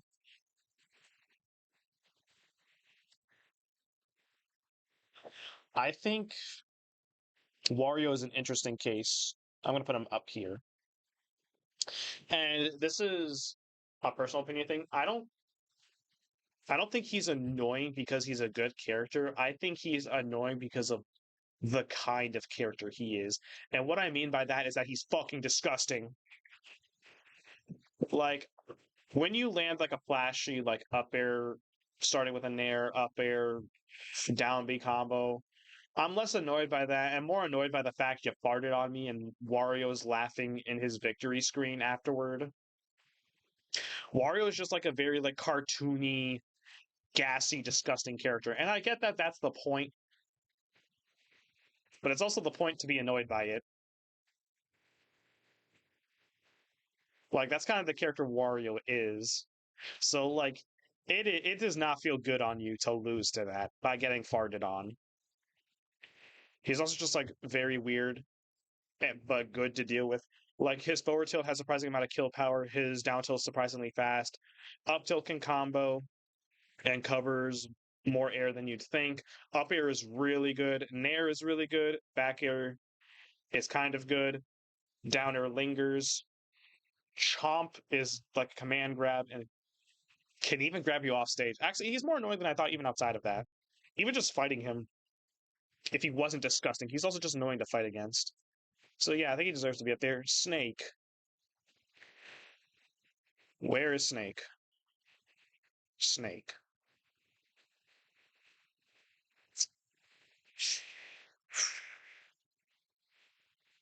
I do think Snake is manageable, but I also really hate fighting Snake because it's just so yuck to fight him. It's doable, but like the moment he pulls out a grenade and then holds that shield down, you're just in for a ride because if you so much as breathe on it, you're the one who gets blown up while his shield is still out, and then he's gonna throw out an up air or some shit. His down air out of his shield is really good and safe. Don't even get me started if he gets sent off stage and he starts throwing outside the Nikita missile. Or if you're right below the ledge, he starts throwing out up smashes. At least he doesn't have his down smash from Brawl. But goddamn planting a C4 in the ground, like in Brawl. He doesn't have that anymore, thankfully. But the sticky is still really annoying too and allows him to recover more, so you also have to deal with weird recovery. He's also weirdly invincible during his up B. So like there's also that. You have to hit them with something really strong or aim for whatever he's holding. I don't know, I forgot what it was called. But either go for that or like just hit him with something really strong. If you don't do either of those things, he's making it back on stage. And even if he doesn't, he'll just blow himself up with C4 and guarantee that he comes back. Because as long as he doesn't die from it, he has infinite recovery. Actually, I should put him on the higher end because of this. Like honestly, more on honestly top of no hate. I won't look at you like scum of the earth if you're Snake, but like I'm gonna hate fighting your character a lot. And that's for Snake. As for Ike, next up is Ike. Mike and Ike. Where the fuck is he? There he is. Ike, honestly, he was only really good in the early days of Ultimate because his we didn't really know how to deal with his stuff yet. Even like MK Leo was pulling out some sauce with him with some neutral air to up air combos. But like once we learned how to like avoid neutral air, his character tanked, man. And I almost feel bad about it sometimes because when I look at an Ike player, I'm just seeing someone so desperately trying to throw it out, so desperately trying to fish, get that bait out there, but all of the fish are becoming smarter than that, and they don't fall for your bait. You reel nothing in, Chief. I think Sheik is more annoying, so I'm gonna put her higher than Ike. But Ike, man, unless he like starts landing some neutral air sauce, which it is possible, that's really about it. And just like also big hit boxes. But like if you're mindful of both of those, that's literally it. He's very slow. He's just very slow. And it's even possible to like counter his up when he's at the top. You can't hit him during it though. During the down portion of it. I think he's invincible during that, but still. I just kind of feel bad for Ike now because he fell off from the early days of Ultimate because we learned how to deal with Nair, which was like the only thing he had going for him, to be honest. That's really about it for Ike. As for our next character after Ike, Pokemon Trainer, our first example of a multi-character. As stated before, I will talk about each one individually, as well as kind of like how they come together. But I'm going to be ranking it as a separate character, or not as like a singular character, because if you're going to be fighting them, you're going to be fighting them as a singular character. The player won't just use one, just Squirtle or just Ivysaur or something. I mean, I'm biased, so I'm stupid and use just Charizard a lot of the time. But that should be just because I'm stupid and biased and not a Pokemon trainer main. So don't take that as how Pokemon trainers play. They're usually going to use two out of three of them, usually two of them, because a lot of people view Charizard as worthless. But anyways, I'm just going to leave them here for now. Pokemon trainers. Starting with Squirtle, Squirtle is probably the second most annoying of the bunch. Very small, very fast, a lot of combo potential, and even some like weird gimmicky potential with like his weirdly invincible side B, his neutral B, which behaves exactly like Flood. Yeah, just mainly those two things. Everything else is just like very fast, aggressive, and combo-y about him. So you could have a pretty suffocating time against a Squirtle. And then there's Ivysaur, 100% the most annoying of the three, and I don't think there is a single person alive that will disagree with that, unless you really, really hate fighting Squirtle, which I guess I don't blame you, but Ivysaur is definitely the worst. All of his aerials are really good and have surprisingly long reach, and I'm especially talking about down air and up air, even when those shits were nerfed, my god. And then he can just pull out weird stuff like clipping you with up B when you're above him.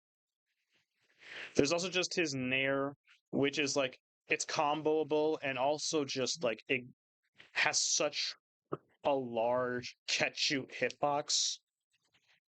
Their side B, so he has like a pretty good projectile too. That's also comboable. You can combo that into forward air at early percents or back air. Back air can string into itself at early percent, similar to Pikachu.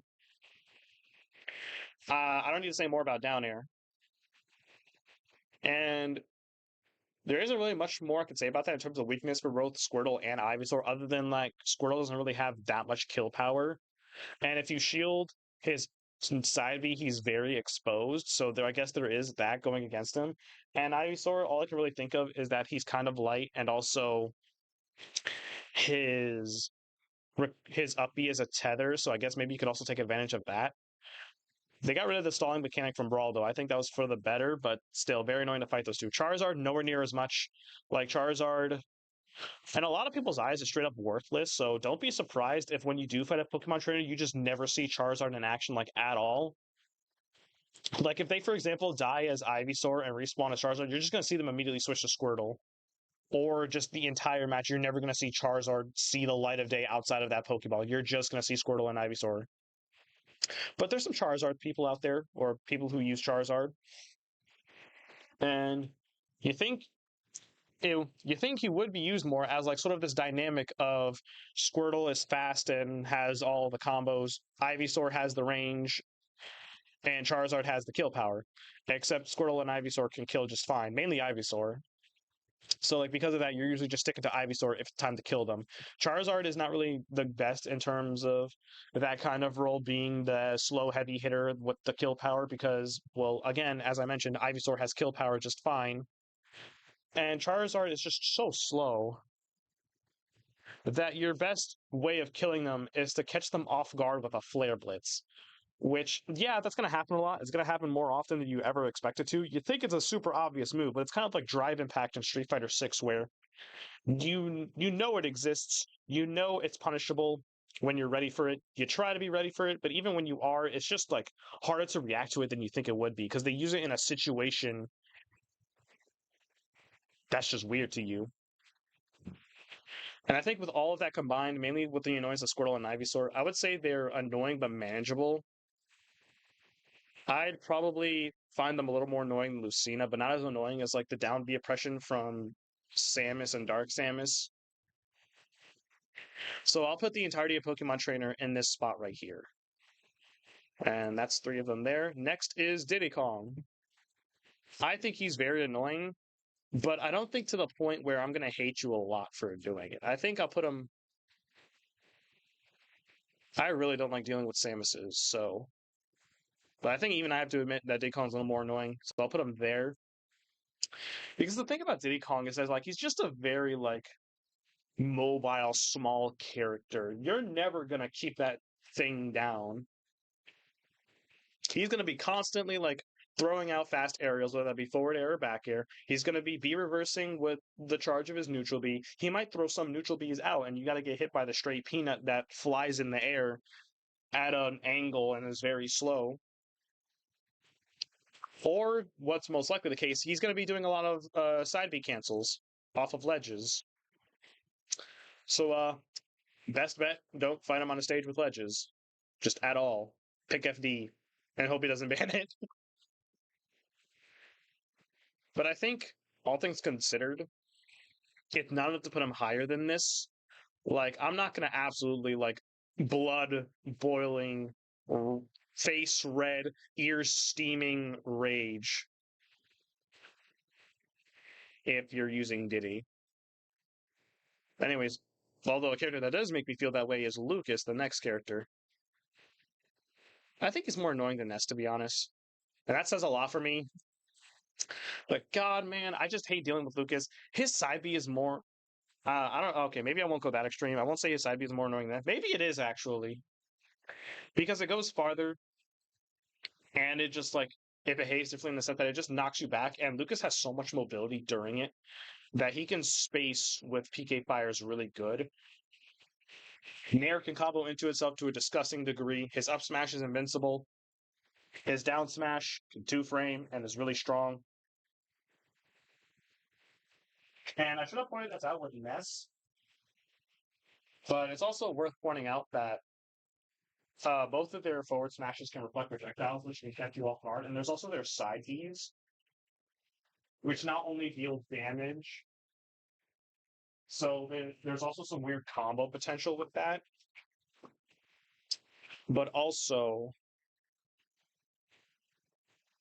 it absorbs energy-based projectiles. So if you're a character that has something like that, like say for example Fox lasers or Falco lasers or pit arrows, you just don't have a projectile option against Ness or Lucas because they're just going to slurp that shit up and heal for free. And there's also PK freeze, which like I hate dying to PK freeze because you don't expect it to kill, but then you get launched like 50 feet across the entire stage and you just die for it and you can't mash out of it fast enough. That shit is just the worst. So I'm gonna put Lucas that low. Or that high, I mean, which is not a good thing. So basically low. Next up is Sonic.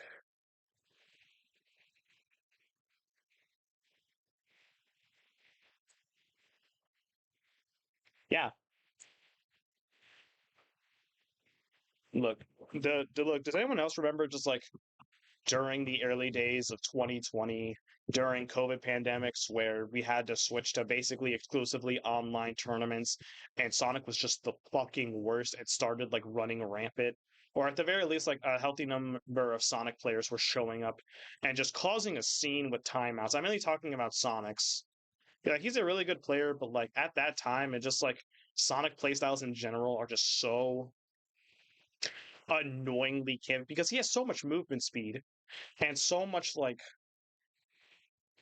he has a lot of movement speed and a lot of mobility, and it's all because of his fast run speed and his side beam. And yeah, sure, it makes sense. Sonic has a lot of speed and mobility. You know, that just makes sense. That's what the character is meant to be about. But when you use that in annoying ways, like stalling for time, then I just have to look at you like the scum that you are. Sure, there's some flashy like Sonic mains out there. I've always been a fan of Supergirl Kells personally, but I just cannot find excuse for the kind of things Sonic players want to put us through, especially online. So yeah, I'm gonna put him there above Ice Climbers as well. I'm thinking about putting Ice Climbers lower to be honest. Maybe I was a little harsh on them because I'm just annoyed with Nana stuff. But uh that's whatever, honestly. For later. King Dedede, next one after Sonic.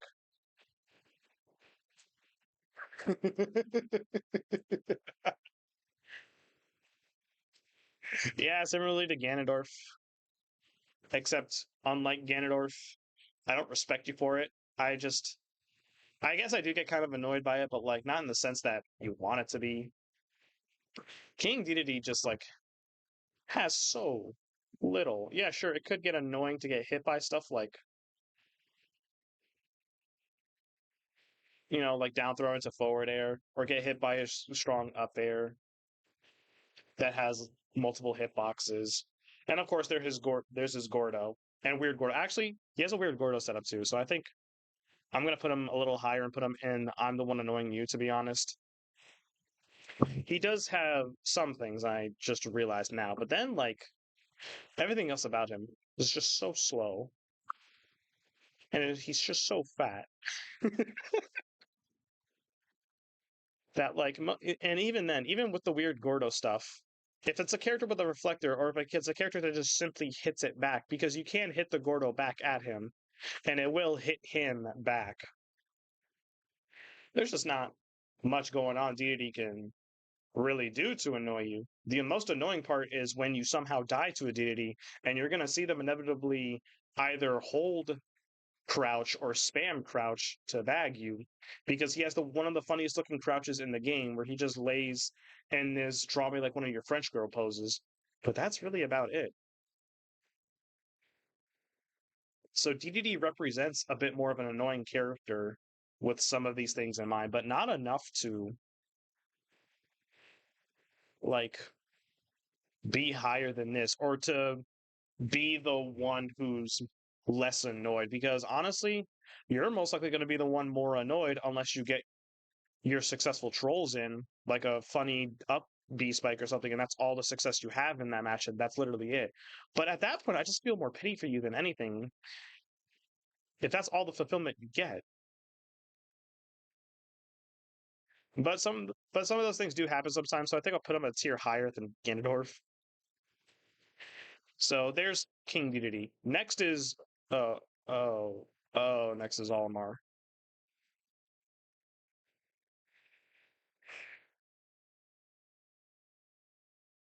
So I know I don't have many viewers on my streams or videos yet.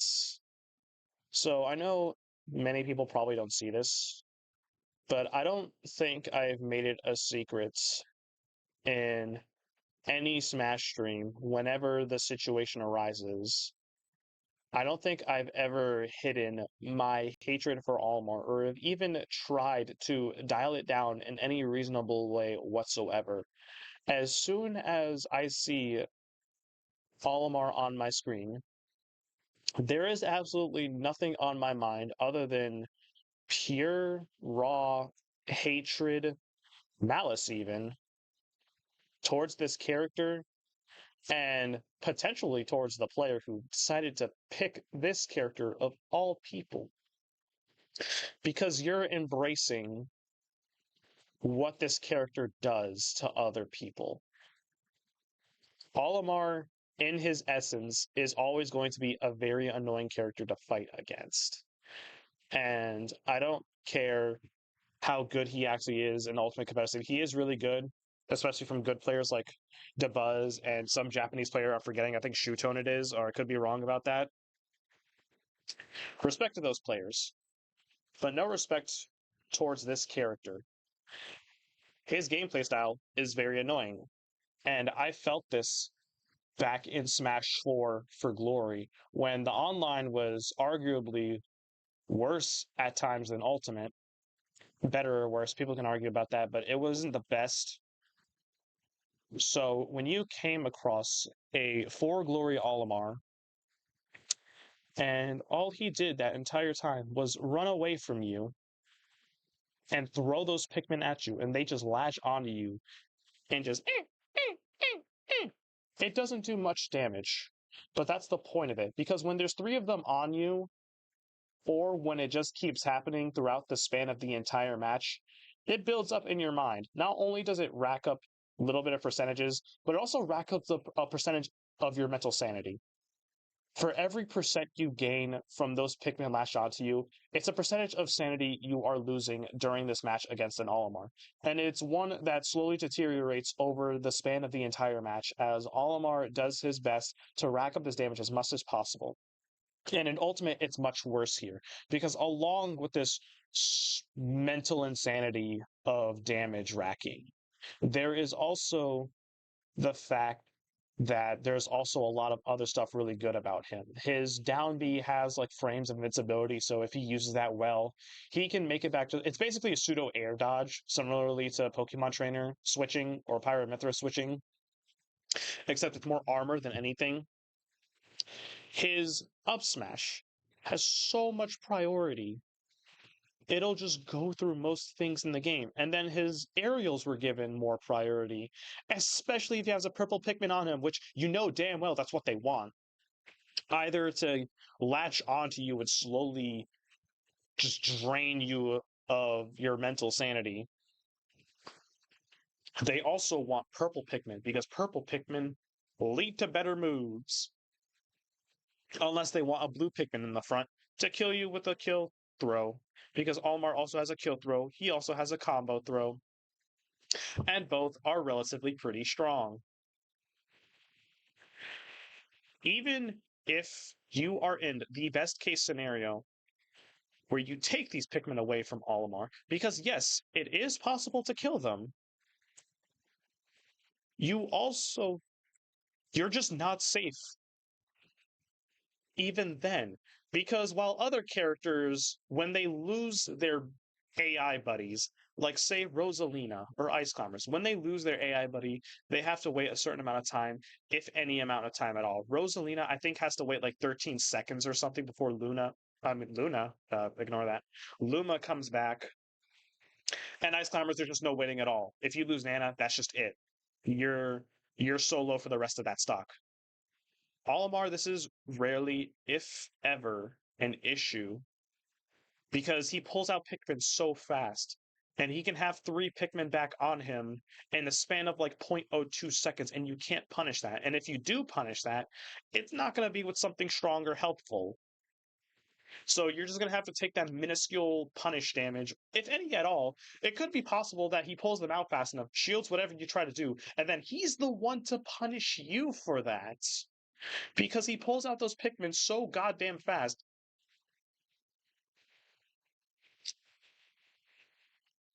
And then there's also just how good his up B is, how like floaty and adjustable it is.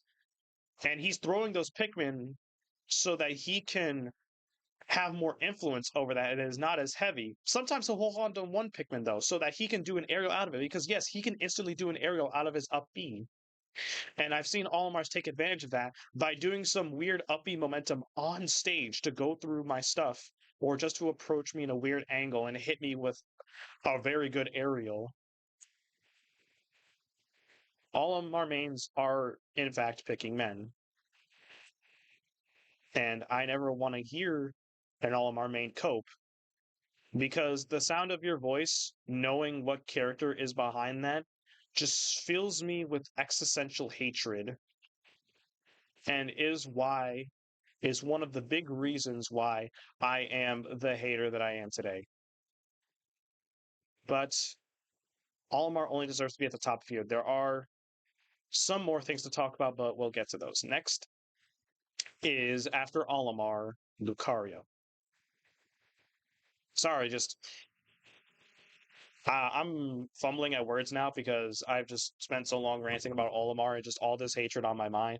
I don't know how to dial it down now and talk about a character that's just honestly because Lucario doesn't have much going for them other than like some finicky like neutral B reverse pressure with charging aura and using the hitbox of that to combo into stuff. That's pretty flashy, but like not super annoying. All aura is maybe kind of annoying, but like yeah, that's really about it. So I think Lucario it deserves to be in neutral slash I because even though aura, the aura mechanic combined with rage is really strong and could lead to Lucario killing stupidly early. Well, maybe not stupidly early, but like he has good kill power. I think Lucario isn't enough to be an annoying but manageable. So I think I'm gonna put him in here. I'm probably gonna put him higher than Kirby, higher than Dark Pit. Marth, I'd say this is I'd say this is good. Put him next to the character he replaced in Brawl. So yeah, that's Lucario. Next is Rob. And Rob is a funny man to talk about, and is also annoying one to talk about, so I'm putting him here.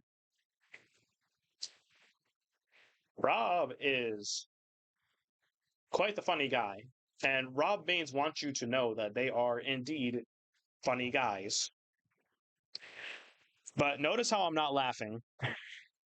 I just okay. I just laughed. That's because I'm funny, not Rob Maines. But notice how I'm not laughing because of Rob Maines.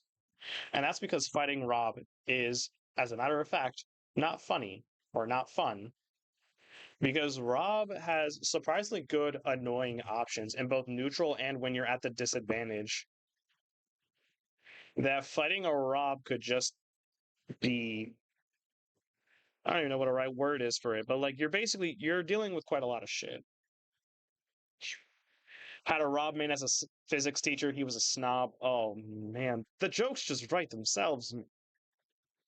Because Rob Mains have a lot of like fast, annoying tools at their disposal, mainly down tilt because it's fast, it can combo with itself, and it can potentially trip you.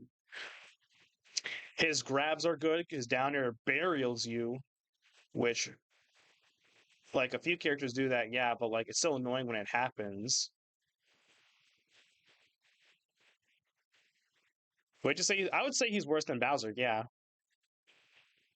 I would put him up here. Probably not as bad as Falco, but Rob has a lot of.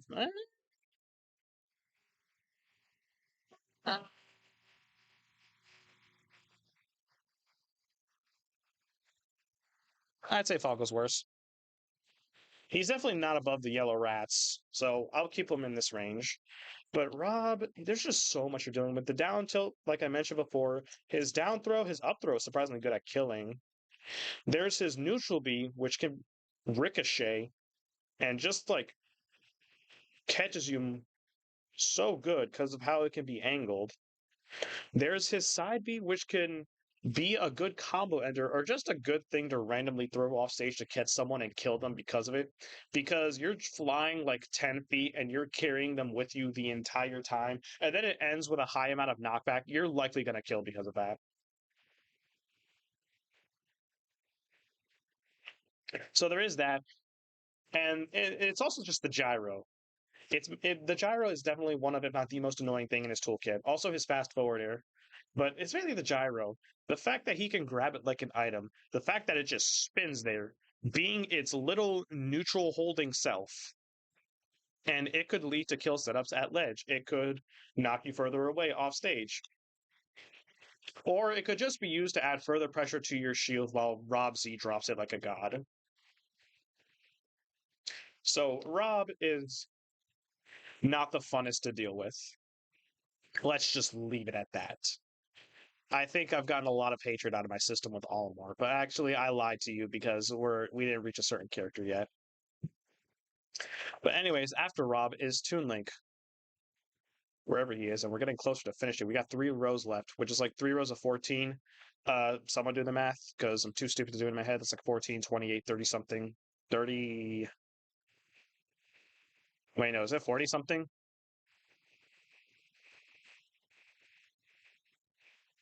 We're getting close. Whatever. Jack, you do the math. I'm too hateful and stupid right now. But as for Young Link, I think we're gonna put him in annoying but manageable because he is without a doubt the most manageable of the 3 links. He still has a lot of annoying things about himself, so I'm still gonna keep him like at this higher end of the tier list, at the top end of the cutoff where characters are annoying. But really, Toon Link is nowhere near as bad as the other 2 links. Sure, he has a really good up tilt that combos into itself very good at early percents. It could lead into other aerials like up air or back air or neutral air. His boomerang is pretty good. His bombs are all right. His arrows are slow, so maybe they'll catch you off guard. But he has nowhere near amount of combo potential as Young Link, and he has nowhere near amount of gimmicky potential as normal Link. And while I don't think I should base the character based on how he compares to other characters, I think because I think about those things when I'm fighting Toon Link, and because there's not really much going on with himself other than a strong up tilt and some neat aerials and okay projectiles, I don't think there's much else to point out other than like he's kind of fast, I guess. Fastest run speed of the 3 links easily. But I'd probably put him um I'd say Lucina's more annoying, but not DK. So I'll put him at like close to the middle end of annoying but manageable. Next is Wolf though. And it kind of hurts me to do this because I like Wolf a lot, probably one of my favorite characters in the Star Fox series. I like me a good rival Wolf. But god damn, he's annoying. I wouldn't say scum because like just because he's really good doesn't mean he's super scummy. But I hate fighting Wolf because it just feels like he has everything at his toolkit. All of his arrows are absolutely stupidly good. His forward air combos like crazy. His up air covers above him and combos pretty good as well, especially if you hit a landing one. His back air is super strong, can be comboed into, so he has good kill setups into back air. His neutral air can lead into grab at early percents. So you could land with neutral air, grab, and do either down throw into dash attack or up throw into up air or into forward air. Or you can land with forward air into neutral air into like down B. It's like reflector of all things. Wolf is a character with like down B combos as well, which is something I haven't seen since like Melee. Maybe Brawl. I don't know. Wait, no. I think someone had something in Brawl with reflector combos. Probably not. I'm stupid, but I basically haven't seen reflector combos in a while. But Wolf has those as well. They're gimmicky, but it is possible, and I've seen it happen. There's also his special moves. We'll save the neutral for last. Let's start with his side special. It's really good. It's very fast. It goes at an angle. It has a big hitbox at the tip of it. So it's basically borderline guaranteed that you're going to be recovering off stage if you angle it in a way that the tipper hits the ledge so that they can't really do something about it. And God forbid Wolf does a setup to you where you're at a high enough percent where down throw or forward throw sends you at an angle where you can get hit by the tipper of. Now, we'll get there. We'll get there. We'll take our time. That's the worst thing to talk about. We'll get there. But God forbid you get comboed into a side beat because the tip of it also spikes and you're dead for it. So that's also fun. So let's see, that's side special. I already talked about down special. It's only really good for those weird like situational combos like I mentioned before. I guess like as a it also just works as a good reflector. So you have a reflector as well. So that's also bad, but that's more on that in a second. Up B, and it's easily like his one of his worst moves or one of but it's easily his worst special move and one of his worst moves, period. It's like one of the only moves you're not using as well. You're more often than not recovering with side B, and it's not really worth it to use up B in any other sense, other than when you're recovery and you don't have a good side B angle. That's really about it. How about we talk about neutral B? I mean, what is there to talk about in the first place? I mean, we could talk about how it absolutely just like chokes you down in neutral because it's such a big hitbox that goes surprisingly fast than you think. The fact that it makes you flinch similarly to Falco's lasers and aren't that much slower. So, similarly to Falco, you're getting oppressed by lasers in neutral. There's also the fact that, like I mentioned before, it's a bigger hitbox. So, while these lasers are coming out, you're getting hit more likely to get hit by them because they're a bigger hitbox. There's also the fact that for some reason, his gun is a melee attack. So even if you're up close to him, which normally in that situation, if you're in close range and you plan to use projectiles, that is normally not a good thing. But in Wolf's case, he doesn't give a fuck because that the gun itself has a hitbox and a pretty decent one at that, and a pretty safe one to be honest. I'm pretty sure at the right angle, unless they're like basically touching your skin or touching your fur, I guess. They're if they're shielding, you're safe unless you're like in a suffocating situation. But they can also get hit by it, and it sends them at a weird angle that's like not that far, but like it's just weird.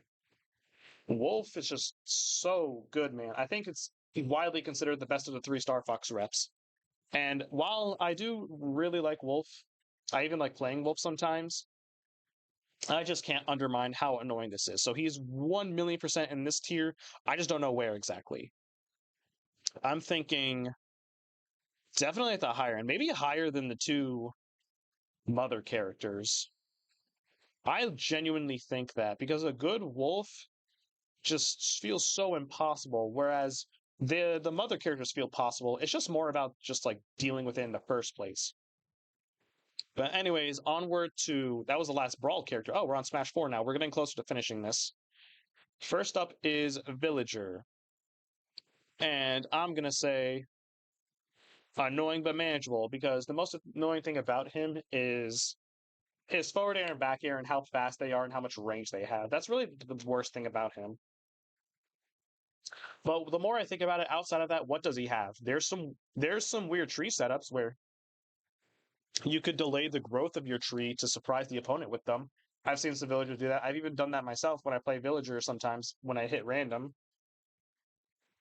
There's the fact that when the tree's fully grown, the axe is a pretty decent hitbox, but yeah, that's about it. There's the fact that the tree it has a lot of kill power. It is a pretty good move. It can catch you off guard with its big hitbox. It's just the I'm sorry, I just brain farted there. Especially if you're off stage, the tree could catch you, I guess.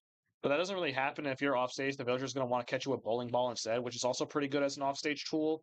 But that's about it. You're never going to use that on stage. Like Up tilt is good. They made it better than Smash 4. It's a kind of a combo tool now. Down air can spike, so there is that. And he has like the one of, if not the best recovery in the game. Well, one of, I'll just say one of. So you can't gimp him, but also he's kind of vulnerable during it. So it's not like it's god tier either. So I think Villager is pretty manageable, all things considered. The pocket is probably the most annoying part if you're playing a projectile character, which speaking as a character as a main of a projectile character, yeah, it can be kind of annoying, but doable, it feels like. So I'll probably put him at the higher end of it though, because it is kind of a bitch to deal with. So I'd probably put him like above the two Samuses, to be honest. Next is Mega Man though, which I easily consider more annoying than Villager. More annoying than Diddy. I'd probably hate you if you pick Mega Man because a really good Mega Man just feels like just so like scuffed. And it's because of that Mega Buster. It's when you're throwing out those pellets. It's those damn pellets. Because they flinch similarly to Falco or Wolf's arrows, but except they come out in bursts of three in a very fast way. And Mega Man has free mobility during it. So he can jump, he can move forward, he can like move backwards during it if you're good at like jumping backwards during it. That's also possible. And at the very like hilt of it, I guess what it is. But basically, like if you're actively like touching Mega Man while he's doing this, it also has a knockback hitbox. So you can also get knocked back during this move.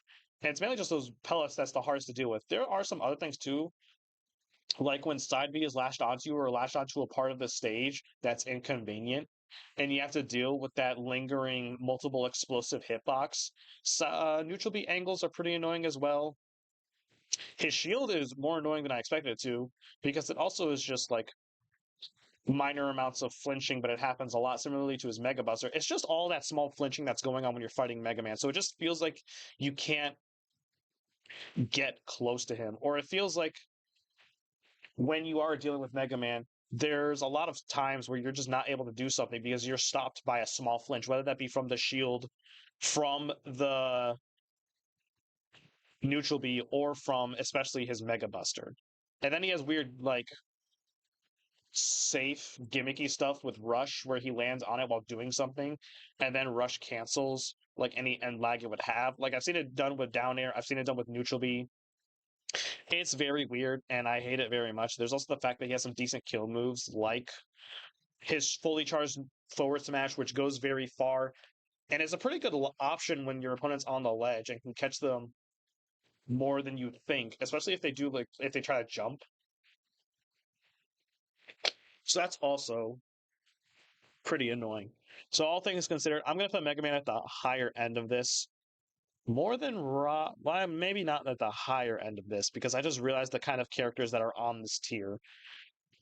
So I guess I would put him below Rob. Yeah, I think that's good. Wait, I just realized this implies that I'm more annoyed by Daisy than Peach. Let me fix that real quick because I like Daisy more. There we go. On to the next one. Wii Fit Trainer. I mean, like, what do I say about them, man? Like, what do I actually say about them? Like, yeah, sure, Wii Fit Trainer can be kind of a weird character sometimes, and they can do some weird stuff. Like with canceling their side B, but the ball is still out, and they use like forward tilt or something to angle the ball really weird. But that's really like as far as it gets. Other than that, Wii Fit Trainer mains don't really, well, first off, they hardly exist. And if they do, eh, you're not really frothing at the mouth when you're fighting one. Because, like, sure, they have some stuff going for them, but it's not really much compared to literally anyone else in the game. Their combos aren't much compared to anyone else.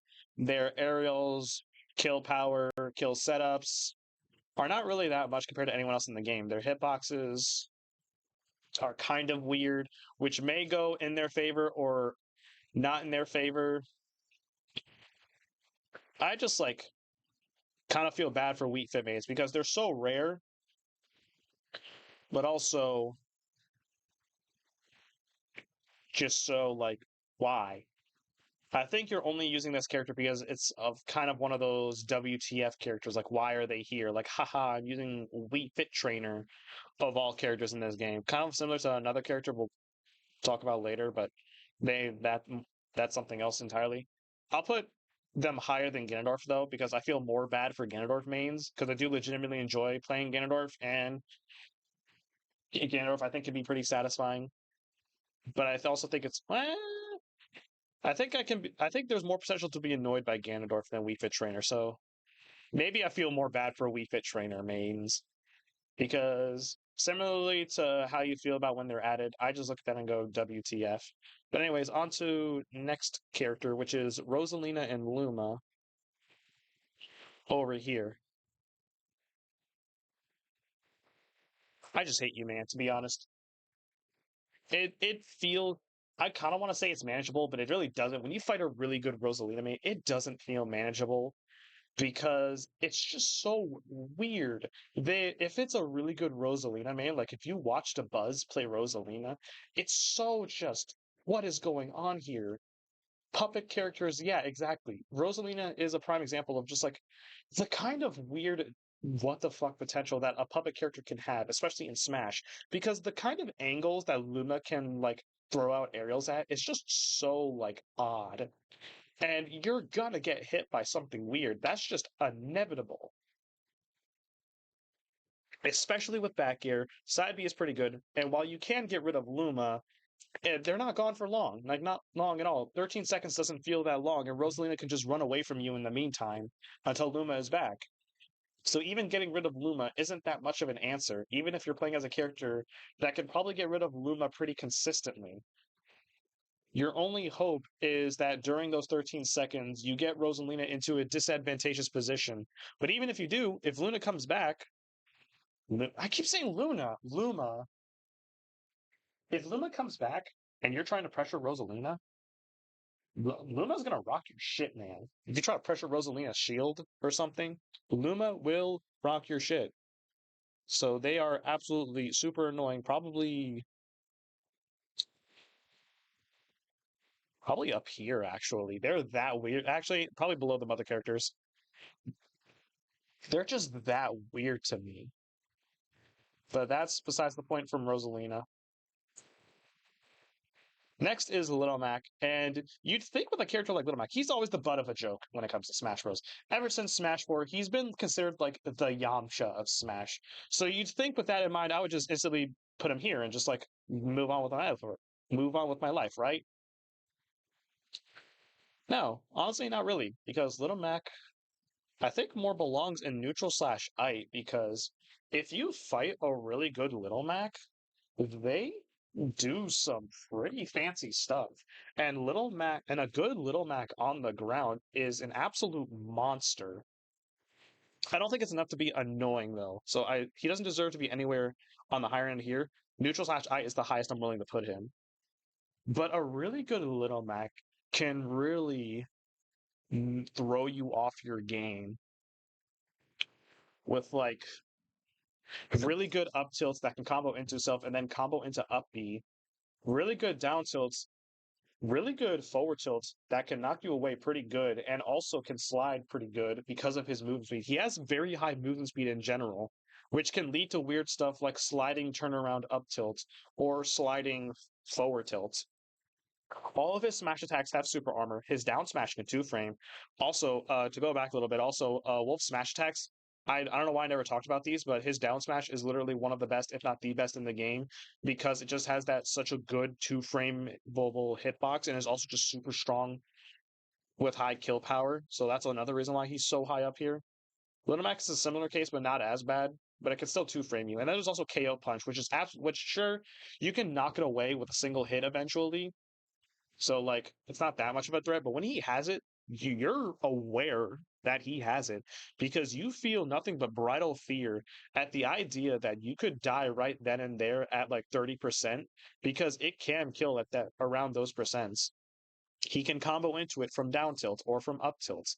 It goes through shield, so shielding isn't an option either. Really, all you can do is avoid it or hopefully hit it out of Little Mac. But during that phase where you see that KO meter, above his icon. You're in fear, short and simple. So Little Mac has some stuff going for him that makes him higher than a 1937 Victorian child worker. I don't feel that bad for him, even though like a lot of the time Little Mac is the one being annoyed, so you think he belongs in this tiers more. I think a really good Little Mac can cook, and I think that's enough to put him in neutral slash I. But with that said, I'm probably gonna put him like at the end of neutral slash I because he's still like it's still Little Mac, man. Just kill him at 3%. But anyways, that's Little Mac. Next is Greninja. Greninja, man, I'm gonna say is in this tier annoying but manageable because Greninja is surprisingly good. It's mainly neutral air that annoys me the most. When he does uncharged water shurikens, like you just feel every flinch in that. When a character has a projectile that flinches you, you just feel that shit every time. Falco, Wolf, Mega Man, now Greninja, I'm talking about. You feel that shit, man, and it doesn't feel good.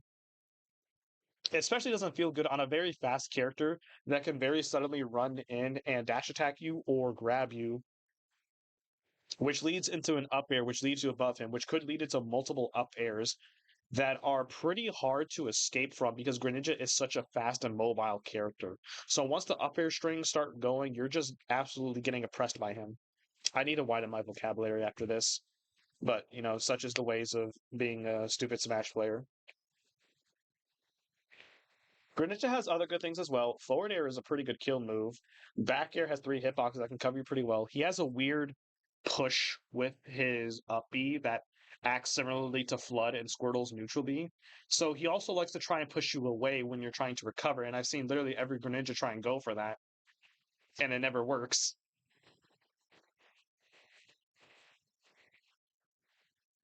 And then there's just also his Shadow Sneak, which is so good off stage because you're never ready for it because you can't see the shadow like you can on stage.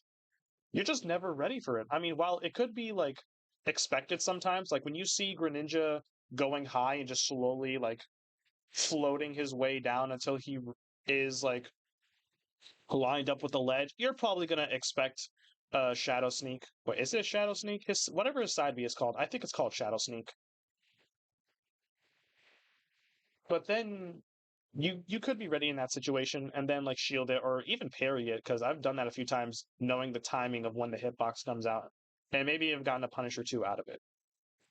But Greninja, man, he is just gonna choke you down and like not in a good way at all. I think with that considered though, uh, I don't know where I want to put him here because honestly, he definitely it belongs in this tier. But like, I think every character here I consider more annoying than Greninja. Actually, he's probably more annoying than DK and Mario, yeah. And then I'll leave it like that. So that is it for Greninja. Next is the three Mii Brawlers. What? Okay, yeah, that makes sense to me. Okay, are they here? Okay, they are here. Oh, thank God. If it didn't have the Mii Brawlers. Okay. I'll talk. Okay, first in order of.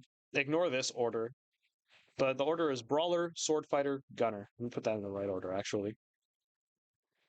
First off, let's talk about Brawler. Probably the best of the bunch right now because he's so aggressive and with the right move set has a lot of good tools at his disposal. I think the ideal move set is, and I don't remember these by number, I just remember by what they do. I'm pretty sure the best neutral B is the shot put, like that very heavy arcing projectile, because the fact that it gives you an arcing projectile at all is pretty good. Then I think the best side B is the grab one, a command grab that like suplexes you. The best up B is definitely the uppercut because it leads to a lot of kills because of the upward arc it goes at, and because of just how easy it be comboed into, even at high percent. So it's an easy kill move. And then I believe the down B is easily the ZSS down B because he has a ZSS flip kick as one of his options. And with this moveset in mind, you just get so much mobility. You get a strong projectile, and then you get easy kill power. But even if you're not doing these things, Mii Brawler is a fast, pretty combo good character with also some pretty strong moves. So I think me Brawler, all things considered, is pretty annoying, but it is doable. So I want to put them here, and they're one of the only characters that's not transparent. That pisses me off. Okay.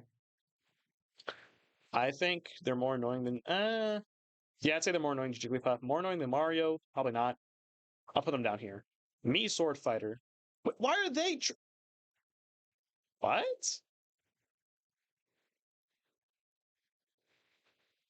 So how are you gonna make me Brawler, me Gunner not transparent, but Sword Fighter's fine? I hate this tier list. I'm making my own next time I do one of these. Probably, maybe, probably not, because if I ever do one of these again, it might be Pokemon related, and I don't want to do that much with so many separate images, and I'm lazy. Anyways, me Sword Fighter. Somebody didn't use a PNG. Anyways, me Sword Fighter. After the nerf, they really fell off. They're still really good, and the ideal move setup is usually the Whirlwind neutral B, the Chakram side B, the Link up B where they spin, and then down B kind of varies. Personally, I either want the counter or the reflector, depending on what kind of matchup it is. But he does have both of those as options. And I should also point out that like other good options for me brawler could be like there's a side B that beats the shit out of you. There's a neutral B that also beats the shit out of you and kills quite early because while he's punching you, he's sending you upward and then ends with an uppercut that sends you upward. So it can kill at a pretty early percent. But as for me, sword fighter, there's a lot of good options here. There's the world for neutral B, there's the whirlwind neutral B, and there's also the fire charge move where you charge and then you do a bunch of slashes depending on how long you charged for, and that's pretty powerful and can be turned around even after you're charging it. So there's also that. Side B, you basically only want chakram. I guess there's also the lunge, which is pretty good, but eh. Up B's can kind of vary. He kind of has one of his options is kind of like a Sephiroth's Octa Slash, but doesn't go as far and doesn't have as much knockback. But you know, it's still there, and you still get like all the angles in the world with it, so that's pretty neat. Like he's pretty good, all things considered, but like nowhere near as like strong as he was like pre-patch, where like if you got hit by Whirlwind, he can literally combo into anything whenever. So he definitely fell off since then, and I think because of that, he's not as annoying to fight against because it's not as strong anymore. So I think I'm going to put him on the higher end of neutral slash I'd actually. Probably, I think Ichi's more annoying, so I'll probably put him here. Lastly, Me Gunner. Me Gunner can also be pretty annoying with the right moves. I don't know what the ideal setup is for Me Gunner because it's more open to variety depending on what kind of Me Gunner you want.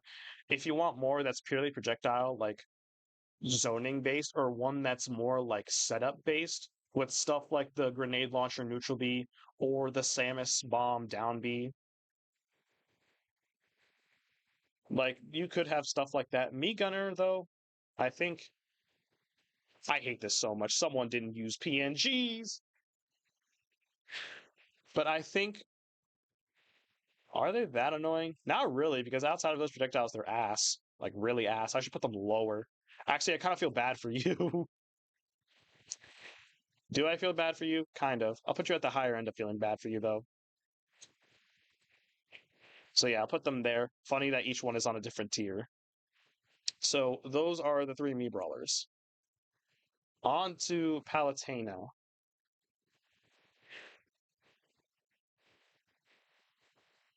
Yeah, I think up here is good. Palutena got stupidly good in Ultimate, which also led to be it stupidly annoying.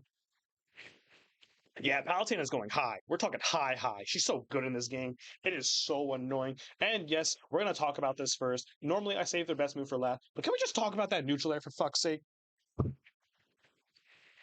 It's like it almost has it feels like it has like a suction to it. Like you're getting sucked into that nair. It can combo into itself. It can combo into other moves. It has so much like time to do something else that Palutena during the hit stun of Nair could turn around and do another Nair on you so that she can keep doing more Nairs if you get to the ledge of the stage during her Nair string. It is so good, so easily callable, so easily spammable. There is very little you're gonna do about a Palutena Nair. And even outside of that, her other aerials are so disgusting too. Her back hair has armor behind it, so it's one of the best spacing tools in neutral, as if you combine that with her dash attack as well. Her forward air is really fast, and if she hits you with it, can lead into a grab, which leads into Nair City. And if you're being sent too high up from her nairs, she'll just start linking them into up airs because they're almost as good as her nair. It almost has that level of suction to it as well as her nair does. It's very like easily comboable because she has so little end lag afterwards. It's so spammable. And it's so easy to link it into itself, especially if there's platforms. Dear fucking God, I hate fighting Palutena with platforms, and I just get absolutely harassed by up airs and nairs on while she's under me. Down air is all right. It's like the one not annoying aerial, but like it spikes, so the fact that she has a spike option could probably also be annoying. But now let's go on to her other stuff. Let's start with her neutral B, auto reticle.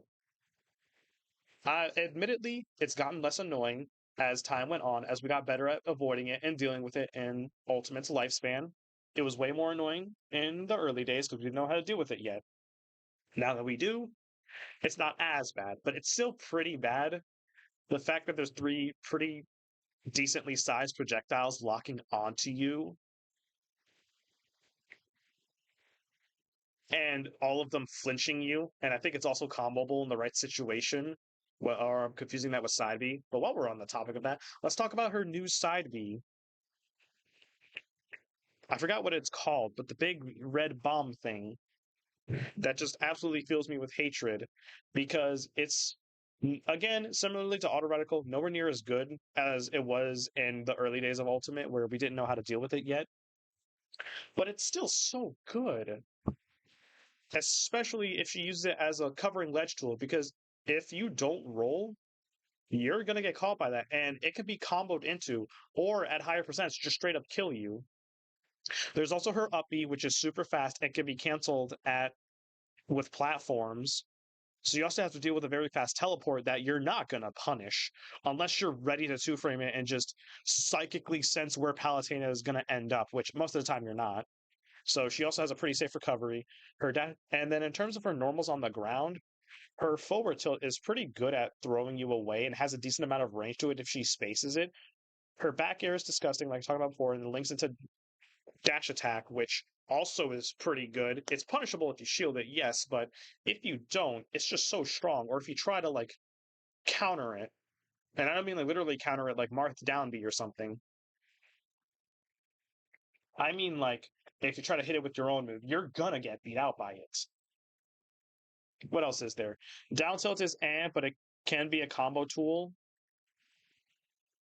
And then I think up tilt is pretty all right to lead into up airs. And then there's also a jab, which is also a multi-hit jab, which is like pretty good on her. And because she's using her staff for it, it has a bit more range than some other rapid jabs usually have. So she ends up being pretty safe for it even afterwards. Palutena 1000%, 1,000,000% deserves to be up here. I don't think I feel as much vulgar hatred towards her as like other characters up here because, like I said, it's a very, very high bar to get up here. So much to the point where I'm tempted to put Ice Climbers further down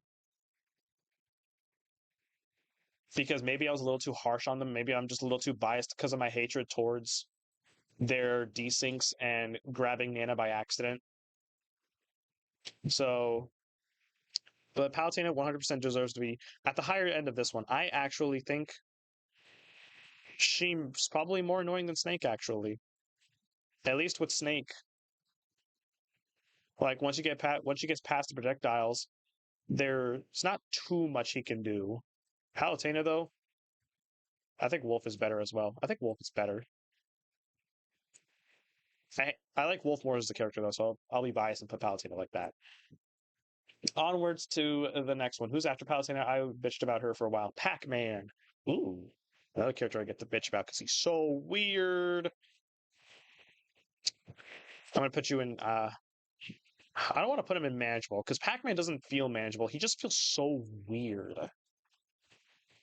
Pac-Man is such a weird character to fight with the different kinds of like items he can get out of neutral beam, the different effects they have, like comboing with the airplane. Well, not the airplane, whatever the Galaga thing is.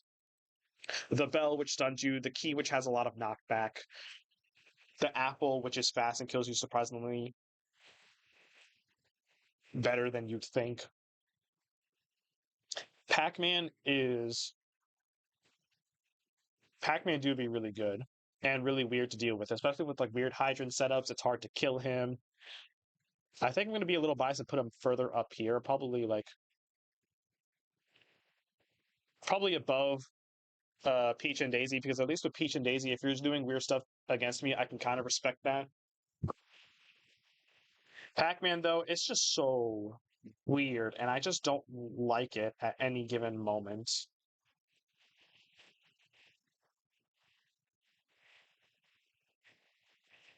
I'm thinking about Palutena for a moment. Should I?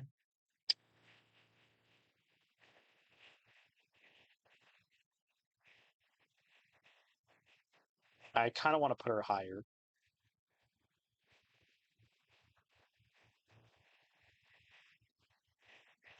Well, I'll think about it. But anyways, Pac-Man definitely deserves to be higher up here because it's just so annoying to fight him because of the weird stuff he can do. But anyways, onwards to Robin. Robin just kind of like like it is like ever since like they nerfed Arc Thunder, the third charge of his neutral B, so now he can't combo into it. It's just harder to play Rob, to be honest. Sure, he's like sure there's probably some I can't think of anything. Like, sure, I guess there's like arc fire, which like, yeah, it still activates even on your shield. So like, there's some decent shield pressure there. There's also decent shield pressure with arc thunder, but like, that's it. That's literally it. And maybe there's like some, I guess like, there's also some like fancy schmixing movement Robin can do with neutral with like B reverse with the thunder charging. But I don't know, man. There's also the fact that they added meters to show how much Robin has left with that move. And while that is helpful in a casual sense, and I do appreciate that, it actually kind of is more detrimental in a competitive sense because now your opponent can see how much you have left of that move. Whereas back in Smash 4, Robin players were good enough to keep that in mind, and the opponent most likely wasn't. So maybe you can surprise them with how much you actually have left. You can't do that anymore because your opponent can also visually see how much you have left now. So Robin doesn't even have that angle anymore. Honestly, it's so much to the point. I'm going to put them down here, actually.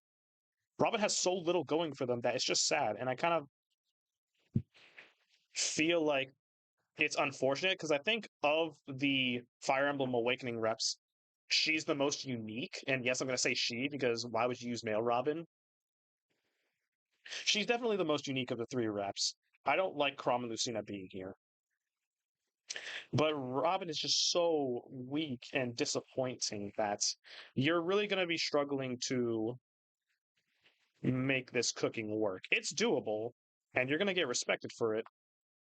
But I don't know, man. I think I'm going to put him even lower. Maybe Wii Fit Main's got weird stuff going on, so I think that's better for them. But anyways, I need to. We're almost done here, so that's like 28 characters left. Yeah, really quick, let me go pee one more time because I've been drinking too much water to keep my throat from straining. BRB. Then we finish this up.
All right, that was a bit worse than I thought because I was holding that in for a while. But anyways, got all that out of my system. Moving on with the Joes. Who did I finish off with? Robin. That's right. Next up is Shulk. Shulk is really not that bad. I think I'm gonna put him in neutral slash I because he's not really gonna be annoyed by a lot of characters. He's a pretty good character, all things considered, and I'm glad for the changes they made to him in Ultimate, especially the Monado wheel. Speaking as a Shulk main and back in Smash 4, I do appreciate what they did with his character here. So I think he's a good enough character that he's not really getting too annoyed by anyone in this cast. But all things considered, there's not really much going on against him either. Like if you're playing against him, like I guess the most annoying thing would be like when you're comboing him and he like mid like hit stun switches to Monado shield and starts taking less knockback and just falls out of your combo. That's probably the most annoying thing. That's really all I could think of. That's really all I could think of though. Maybe the oppressive speed of Monado's speed combined with his better nair, I guess could also be pretty bad. But like, not really. I'm just gonna put him barely above Little Mac, and that's about it. He's not that annoying. But as for someone who is, Bowser Jr.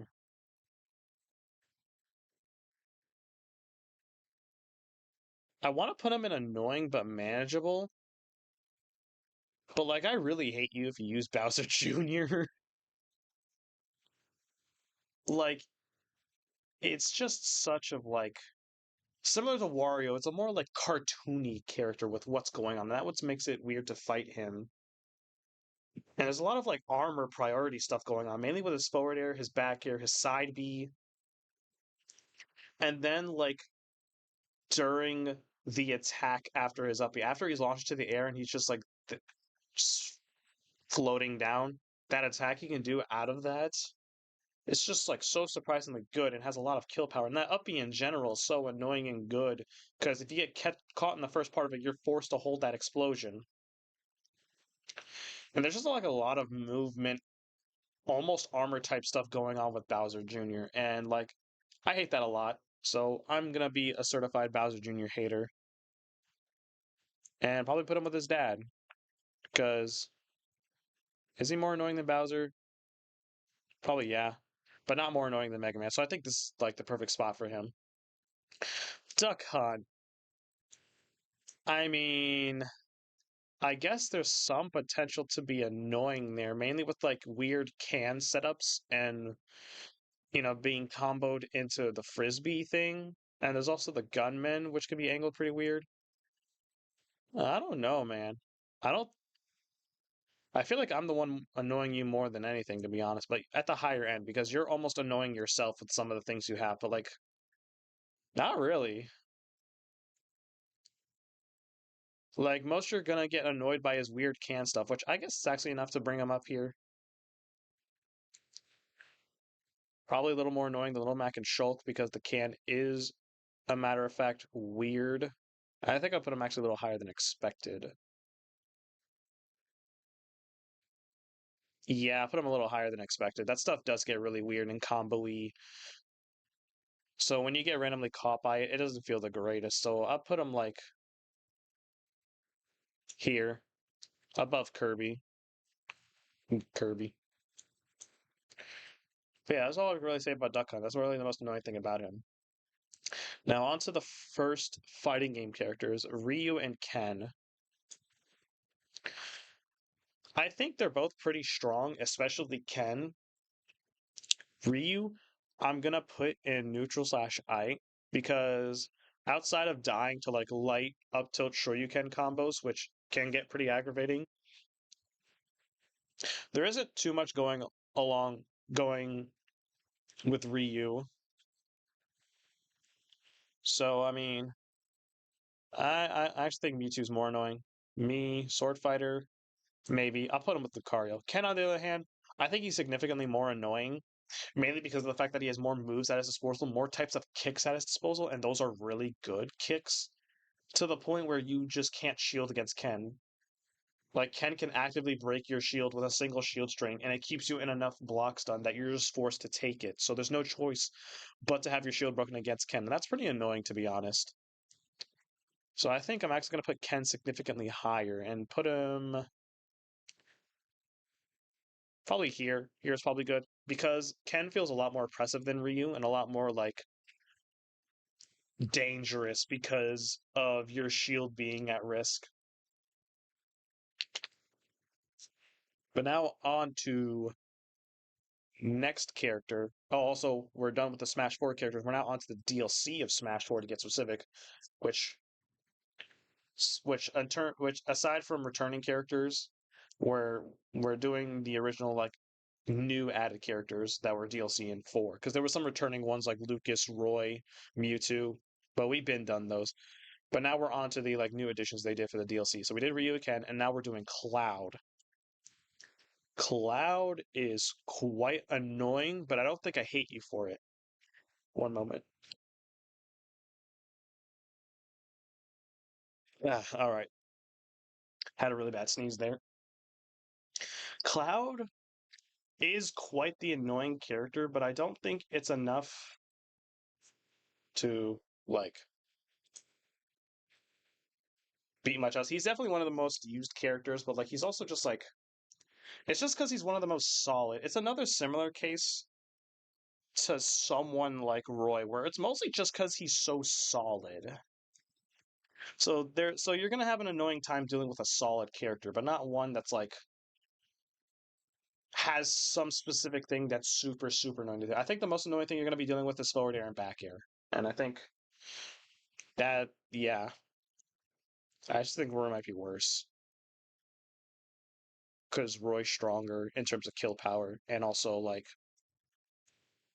well, Cloud does have a good uppy out of shield, but I think that's about it. I'll put Cloud here at the higher end of annoying but manageable, because that's really what Cloud is. Annoying but manageable. He's like the perfect definition of that. I think at least. On to Corrin. I think I'm gonna put him at the lower end.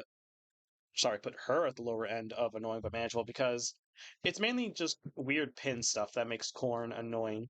It's the kind of weird tipper mix up potentials that the pin has, and also neutral B with like the weird uncharged into bite combo and that kind of shit.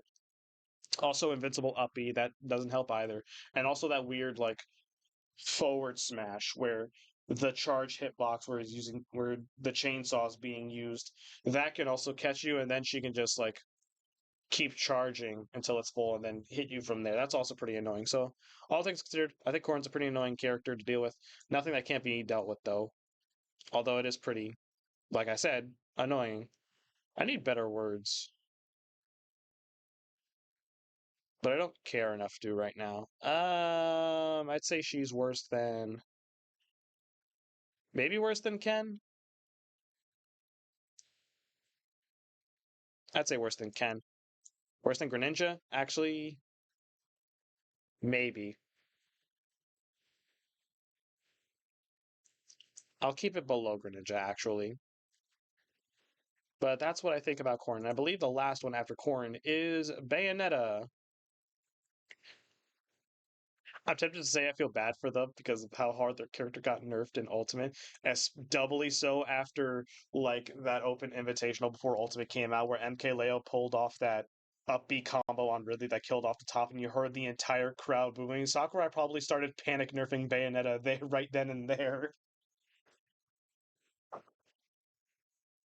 So like, I kind of just feel bad for Bayonetta mains, but she's still a really good character. She still has a lot of combo potential. She still has a lot of like pretty good moves. Like mainly her aerials like up air and back air. But like nothing that like annoys you anymore. This is far from her Smash 4 days to be honest. But like I guess getting comboed by her can be pretty annoying. That's really about it though. So I think as Bayonetta, I think you're the one being more annoyed to be honest, because no matter what, you're being hit with the reality that your character is nowhere near as good as they used to be. And while Fox and Meta Knight have similar realities hitting them, it's nowhere near as hard because they're still like quite good characters, especially Fox. Bayonetta though, I just kind of feel bad about that. So I'll put her at the higher end of I'm the one annoying you, to be honest. Because even though I'm not doing anything to annoy you, you're being annoyed by fighting me because you can't do anywhere near as much as you could in Smash 4, and that hurts your soul. But now that's the last one in terms of Smash 4, period. Now from here on in, it's purely ultimate stuff. I mean, just move. This just annoys the fuck out of me. I just hate how this was designed. The weird ass alphabetical order, but you gave up after Joker, and then you separated Pyramithra, the looming rant. Let's not worry about that yet. I'll put them together like that. All right, let's just talk about them. First up is Inkling, I believe. This is going to be very, very biased. I'm putting Inkling very high up. I'm talking like higher than Young Link, probably here. Uh, yeah, here's good. This is absolutely, positively, purely my opinion. Well, probably. Maybe other people are annoyed by Inkling, but Inkling is just so annoying, especially in the early days of Ultimate, where they were harder to deal with some of their toolkit. And while we've gotten better at dealing with that, I don't think it's bad now. I think they're still really good because they're such a small and fast character, which, as you've seen from the likes of characters like Pikachu and Pichu, that can be pretty annoying to deal with. There's also their very good dash dance, where because they're like inside of the ground most of the time while they're dashing, you can't really see, and because they're in an entirely different form, because they switch to their like full-on squid form while they're dashing, you can't really like see what's incoming until it's already happening. So if they suddenly go in for a grab or a dash attack, you're most likely getting hit by that shit. Their jumps are really fast. They have good air mobility as well. And then the best part about their character, in my opinion, is their aerials. Their back air is really safe. Can combo into a grab at early percents, which comboing into a grab is really good at, as Inkling. And it also is just really good off stage. It's just a very good move. Just keep throwing out back air because it's so good and so safe. You just want a back air. It's just you want your back air. It's so good. It's gonna treat you just fine. You're just perfectly safe inside that while you're throwing out back air. Other arrows are really good too. Neutral air is really good as a combo tool, and it's pretty schmixing all things considered if you like hit it from behind. Like if you're pressuring their shield and you hit them from behind with that, there's not really much they can do about it because neutral air is so fast, and obviously it's a really good combo tool. Like you do like down throw into like neutral air into a regrab, or just keep doing it into like near loops, or in the air combo it into a back air or something, or into a grab, since it can also lead into that. Forward air, it's a lingering hitbox, but if you hit with the earlier part of it, it's pretty strong. It has a decent amount of knockback. Up air is a really good combo tool and also a really good kill tool. Up throw into up air can kill really high percents. And then there's the special moves. Ink neutral B is just annoying as fuck because it can kind of flinch you, so it's harder to deal with than you think it would be. Then there's side B, which if you somehow get randomly caught by that, which will happen at random times, then you're just stuck buried into the ground at a higher percent. That usually means death, even if you're a fast masher. And then down B, which just like is like one of, if not the best, like ledge guarding tool in the game because it's just like it just covers so much because you get hit by it. When you like connect with it, it'll explode, and Inkling can combo into that, or just spend that time covering other options that aren't covered by bomb, which it covers a lot. So Inkling is very annoying, and it's entirely very biased because I've been beaten by a lot of really good Inklings who just combo me into 30%, and then just like delete anything I can do, and then they just recover because their up B is so good that they can go very far off stage as well. So I'm kind of mad about that. So Inkling is going high up here. Next is Ridley, which I'm gonna say might be annoying but manageable. Because while Ridley can do some really annoying gimmicky stuff, I feel like it's not enough to make me like absolutely despise you if you pick Ridley.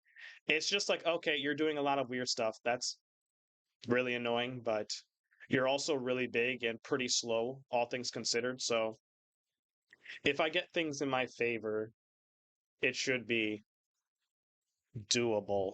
And I think it is doable to fight a Ridley. It's just that you're going to have to deal with a lot of like very weird stuff, like weird upbeat angles that lead to you getting spiked while they're still on stage. Side B in general is just quite annoying. Downbeat, you're not going to get hit by the sweet hitbox most of the time, but if you do, it hurts a lot. And then neutral B is very annoying if it's charged. So Ridley is very annoying, but I don't think it's enough to like make me glare at you if I lose. But it's definitely enough to get at the higher end of annoying. I think I'm going to put him at the highest position, actually. So I'm going to put him there. So that's where Ridley belongs. Next, after Ridley, we went from talking about my Moderator's main to talking about mine main. It's time to talk about the Belmonts. They're garbage. They should be Okay, I'm kidding. Simon and Richter.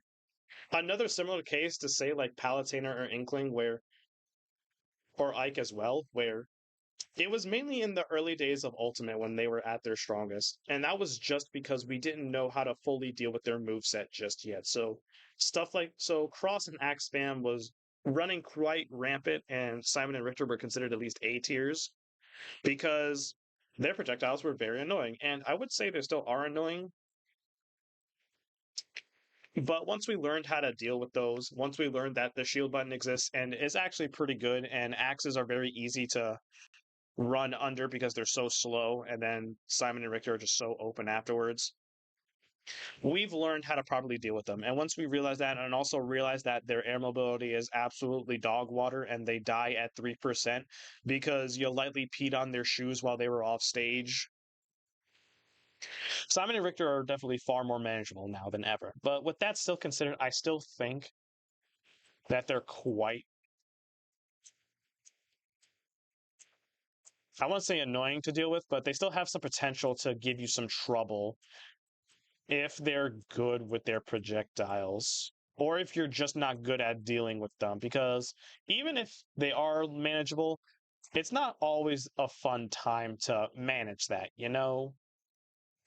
But I still think, like, because of how many drawbacks they have going against them,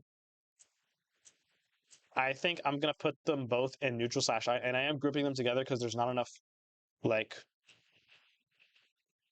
there's no differences at all between them aside from like some like minorly weird properties with the holy water, but that's literally it, and that's not worth mentioning much. So I'm just going to group them together, and I'm going to say they're more annoying than Kirby. More annoying than Duck Hunt? I'd say more annoying than Duck Hunt. Yeah. Oh, let me position Simon first. I think more annoying, more annoying. Let's see here. I think Me Sword Fighter is better because their projectiles can still have more utility. Even though Simon and Richter do have a lot of like setup potential with them, and like at a high level, they can do a lot of like quite gimmicky, surprising stuff, or just oppressive stuff with their projectiles. But I don't think that's enough to put them above neutral slash I. They definitely hard fell off once we learned how to deal with their shit. But those are the Belmonts. Next is King K. Rool. Wait, where'd he go? No.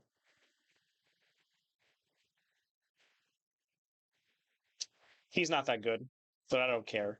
I really don't care that if he's absolutely like rock bottom, like Z tier or some shit in this game. It's just the principle of the kind of character K. Rool is and the kind of people that play him. Similarly to someone like Game and Watch or Almar or Yoshi or someone else we're going to talk about soon, you're not picking K. Rool because he's good. You're picking him because he's a silly guy and because you think that quirky silliness is enough to carry your humor, and you like to abuse his armor, and make people suffer because of it. Because K. Rool is just that. It's just armor the character. His neutral air has armor, his up air has armor on the side. It's mainly that gut. His dash attack has armor. His side special has armor, and it doesn't even involve his stomach. It just has armor. He has two different kinds of projectiles, both of which are annoying in unique different ways. Neutral B with the kind of angles it can be launched at if you re-grab it, and also just the fact that it could suction you in afterwards, which can lead to some cheesy off-stage kills. His crown is just so disgusting because of just how much armor it has. There's really nothing you can do about it, and it sends at a good angle, and he can have mobility during it, depending on when he starts to throw it. Up B has a hitbox above it, so you're more likely than not to punish it, and it's pretty good, so he's gonna make it back on stage. And then there's, aside from all of his armor, there's the amount of times he can burial you, whether that be with down throw or down tilt. He can bury you in two different kinds of ways, and that could lead to something like a free forward tilt or a free even forward smash if you're at a high enough percent and just can't mash out of it, or a free up tilt, which can also kill. On that note, his tilts can kill. Up tilt and forward tilt are pretty good kill moves, especially up tilt after you bury them with a down throw at high percents. So his tilts are pretty good. His smash attacks are pretty strong. His up smash is weird in the kind of hitbox it can have, so that's also probably gonna be weird against you. And his down smash has armor as well. Did I forget to mention that? Let me mention that right now. His down smash has armor, and it's kind of like a shockwave, and it will kill you. And it can, like, because he jumps up for it, it will dodge some moves, and you just straight up die because of it. Like, if he charges a smash attack, down smash at the ledge, and then you ledge attack, if he times it right, he'll just go right over your ledge attack and then just smack you with his stomach. K. Rool, no matter how good the matchup is in your favor, is going to be annoying to fight, and K. Rool mains are going to be annoying people. And I think because of that, I'm going to put him higher. I'm going to put him there. Maybe, nah, I hate Game & Watch mains more, maybe. Oh, so yeah, K. Rool, active human scum. Now after K. Rool, after that long rant, Isabelle. I mean, similarly to Villager, there isn't much going on. I mean, her down B is better than Villager's easily, so it's a little more impressive. Where did I even put Villager? I feel like yeah, she's just right above him, but like similarly to him, it's manageable. You just have to deal with the annoying, actually a little more annoying. I probably put her above Diddy, not above Cloud though, because outside of like her really good forward air and back air, similar to Villager, there's also her really good side special, which can catch you off stage, and is also a combo tool at early percents and a kill tool at later percents. Down B is really good, and you can activate it at any time to basically act like a wall in neutral. And yeah, that's basically the most annoying things about her. She's basically just another villager, but has a bit better of a toolkit in my opinion. I'm also speaking lightly about her because I'm kind of biased because I like Isabelle. But yeah, that's where Isabelle goes. I'm going to acknowledge she's annoying though, but again, manageable. And last up on Ultimate's base roster, at least, is Incineroar. And Incineroar, if this was the early days of Ultimate, I would have just instantly dropped you here or here because Incineroar remains were struggling early on. But ever since SkyJ entered the scene, or just in general, as we got better at the game, Incineroar is the opposite of other characters like Palutena or the Belmonts, where he got better over time as we learned more about the game. And we learned that Incineroar is pretty strong when, after he counters you once or twice, he can do a single move that brings you into like 60% and kills you at 70. So yeah, Incineroar does kind of have to fight an uphill battle depending on the matchup, but can still surprise you with what he brings to the table and with how much damage he can do. There's also like some surprising amount of armor, like with his up B and neutral B, and side B is obviously like a really good grab. But yeah, I think like normally, if this was early days, you'd put him down here. But I think nowadays, He'd be higher end of neutral slash I'd probably put him at the higher end of it because his really good grabs edge him close to being annoying but manageable. Actually, I think I would put him up here. Yeah, so like probably more so than Jigglypuff. Actually, no, probably lower than that. Lowest end of annoying but manageable. But then, anyway, that's for the base roster of Ultimate. Now, all we have left is the DLC characters for Ultimate, in which there is like what, 12? Yeah, there's 12. Starting with the plant. And finally, we have them in chronological order. Let's go.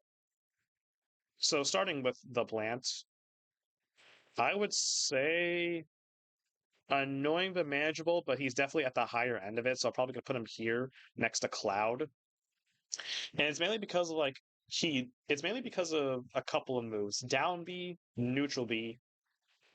Yeah, mainly those two moves.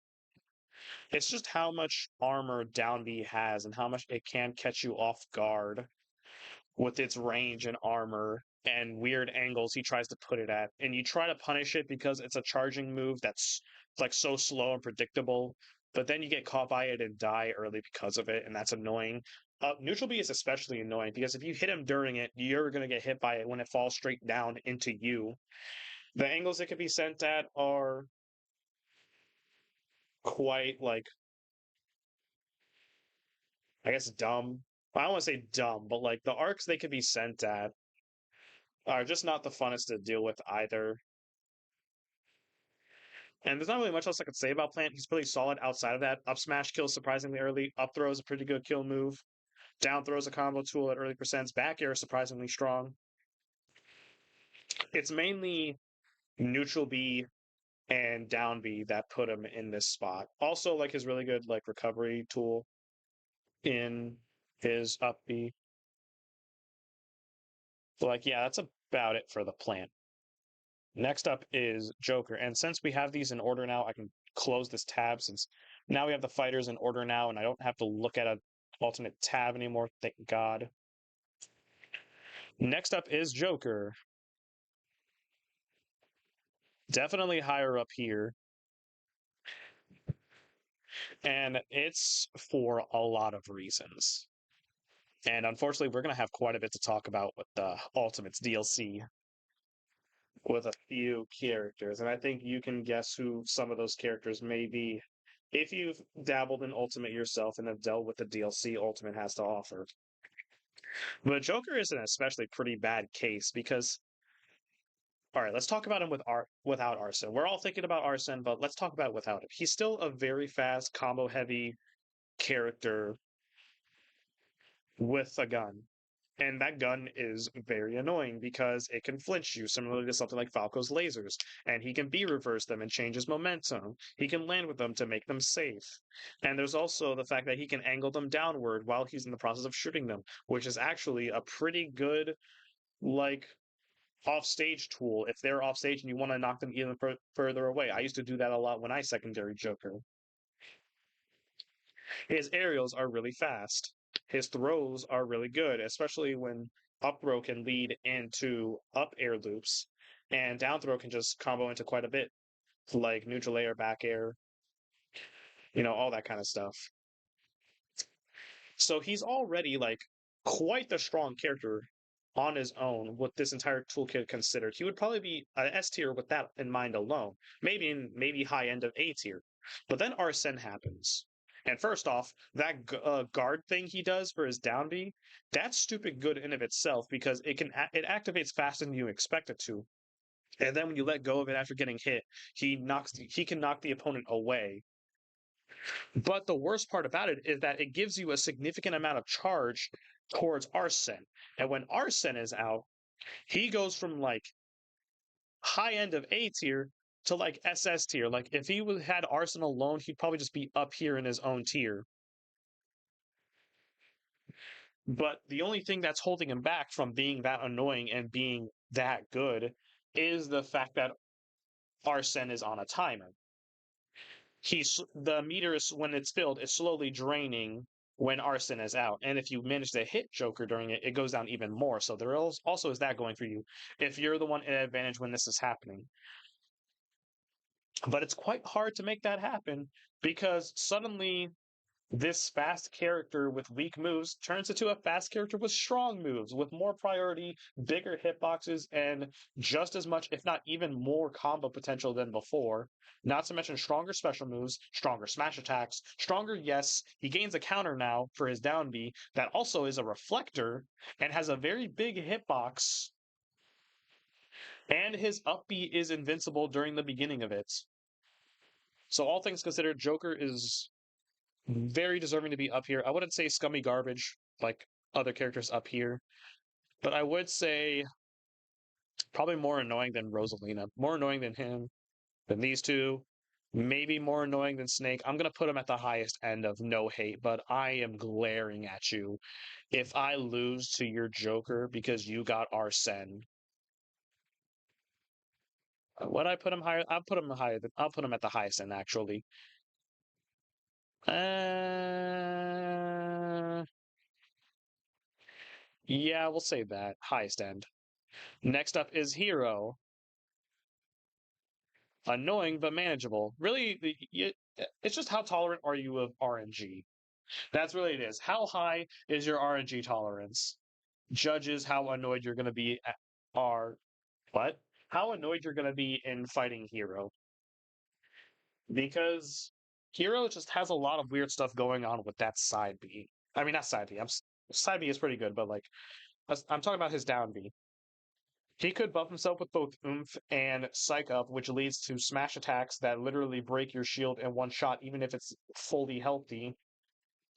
He gets a mixture of Monado speed and Monado jump with Accelerado. Kaboom is really good big hitbox.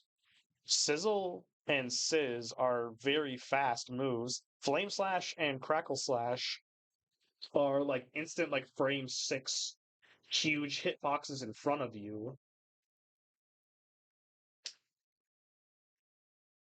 And then don't get me started on the super RNG type stuff in Whack, Thwack,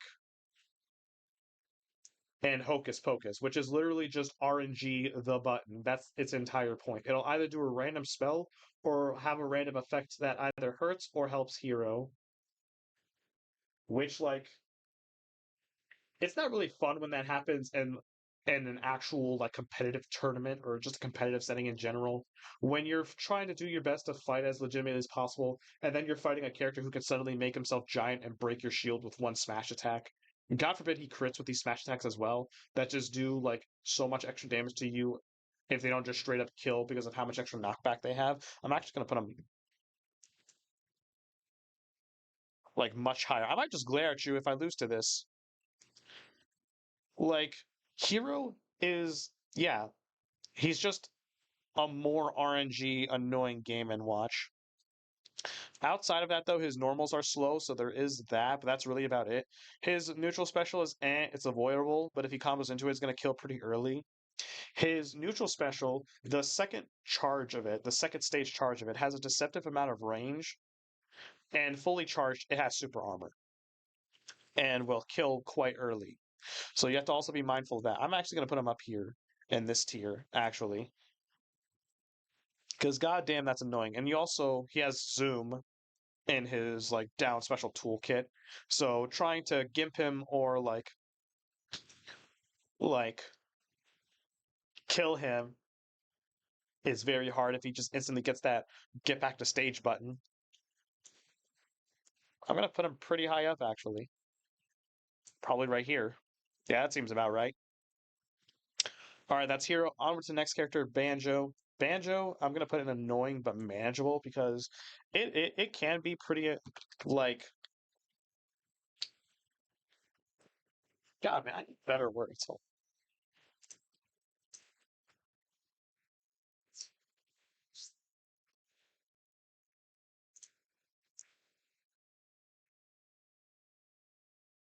It can be very vexatious fighting against a Banjo player.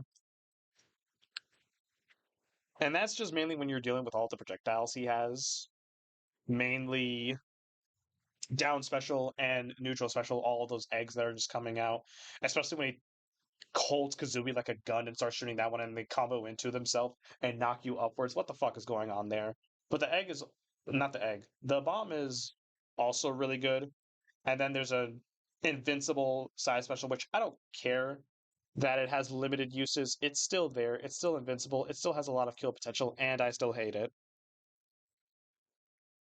So I'm gonna put an annoying but manageable because I guess I won't glare at you if I lose to this, but like maybe think about yourself for a while afterwards. So I'll put them at the higher end of annoying but manageable. So probably right here is pretty good.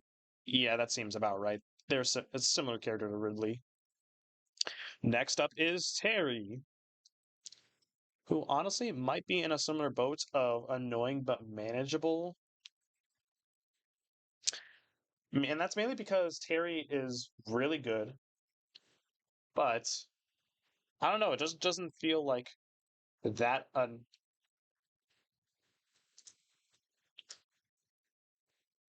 that pesky when you're fighting Terry. And it's hard to say why. He has really good combo potential at both early and later percents. His go mode is especially like disgusting with how huge of a hitbox Power Geyser is and that it's invincible. And Buster Wolf can be comboed into and killed at early percents. So you think he'd be very annoying, but Terry kind of has to work for those, to be honest. So if you're getting bodied by a Terry main, they have to be pretty good to get to that in the first place. So I'm not gonna say neutral slash I because they have a lot in their toolkit, especially in go mode. I'm gonna say manageable though. Maybe like probably say a little under Ken because Terry can't insta break your shield if you decide to shield against Terry. So there is that. Next up is Byleth, and I'm gonna say neutral slash I to be honest.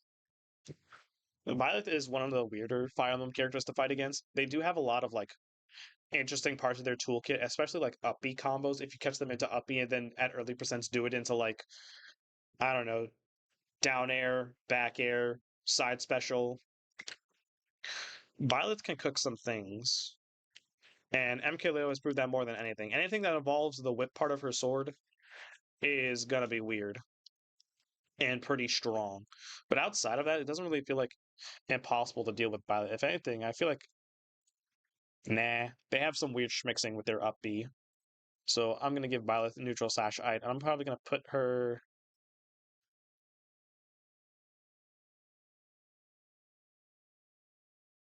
I think she's a little more annoying than Shulk, maybe. So I'll put her here. So Violet doesn't really have much good outside of that. There is like her neutral B, which like if she's far off stage and like hits you with a single charge of it, that can catch you off your game. Side B has quite good range. Her forward smash has really good range, and her anything involving the axe thing is armored, but it's also slow as fuck. And then if you're above her, just get ready for up airs and up Bs and up tilts. It's not going to be fun, but yeah, I would still put her in neutral slash I, like at the lower end of it. Next is Min Min. I just hate you. Maybe I was a little too hard on ice climbers because there are some characters in here that I hate more than fighting ice climbers. I'll just put them. I think I finally changed my mind on ice climbers. Just put them like here.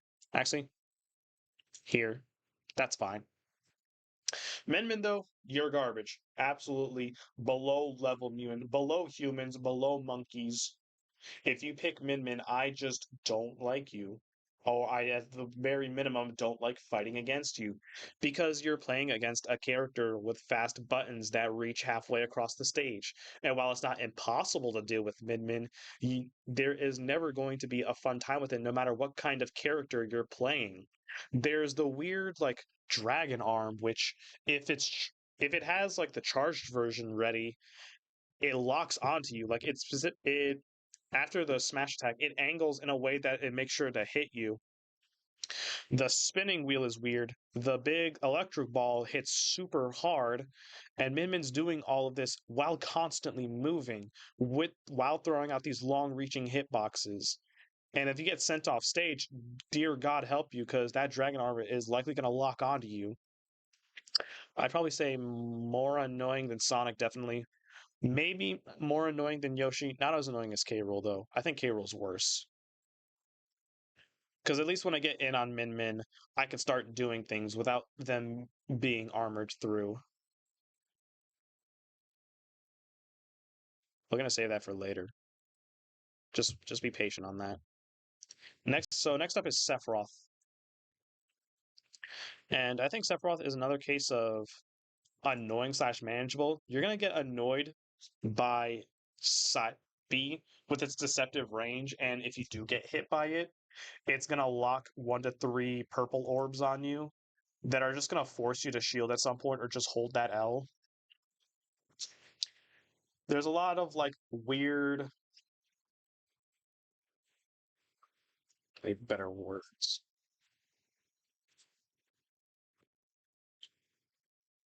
There's a lot of uncanny things going on with Sephiroth's range. And that mainly has to do with like mainly up air and up smash with that huge sweep that covers like an entire platform and then some, almost 2 platforms worth of range. There's also back air, which is really strong and has a lot of range. Forward air is fast, can stick to walls, so Sephiroth can jump off those, which leads to some schmixing off stage. There's B reversing with neutral B. There's the neutral B itself, which is really strong, specifically the second and third stage, which are giant explosions that hurt a lot if you get hit by them, and can't be reflected during the explosion portion. They can only be properly reflected before the move explodes. So that's not really going to happen as often as you would like it to.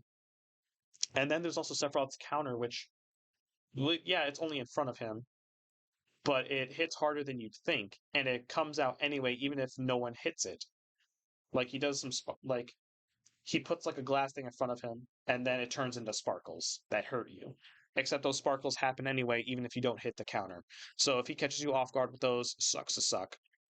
And the sparkles hit bigger than you'd think, so yeah.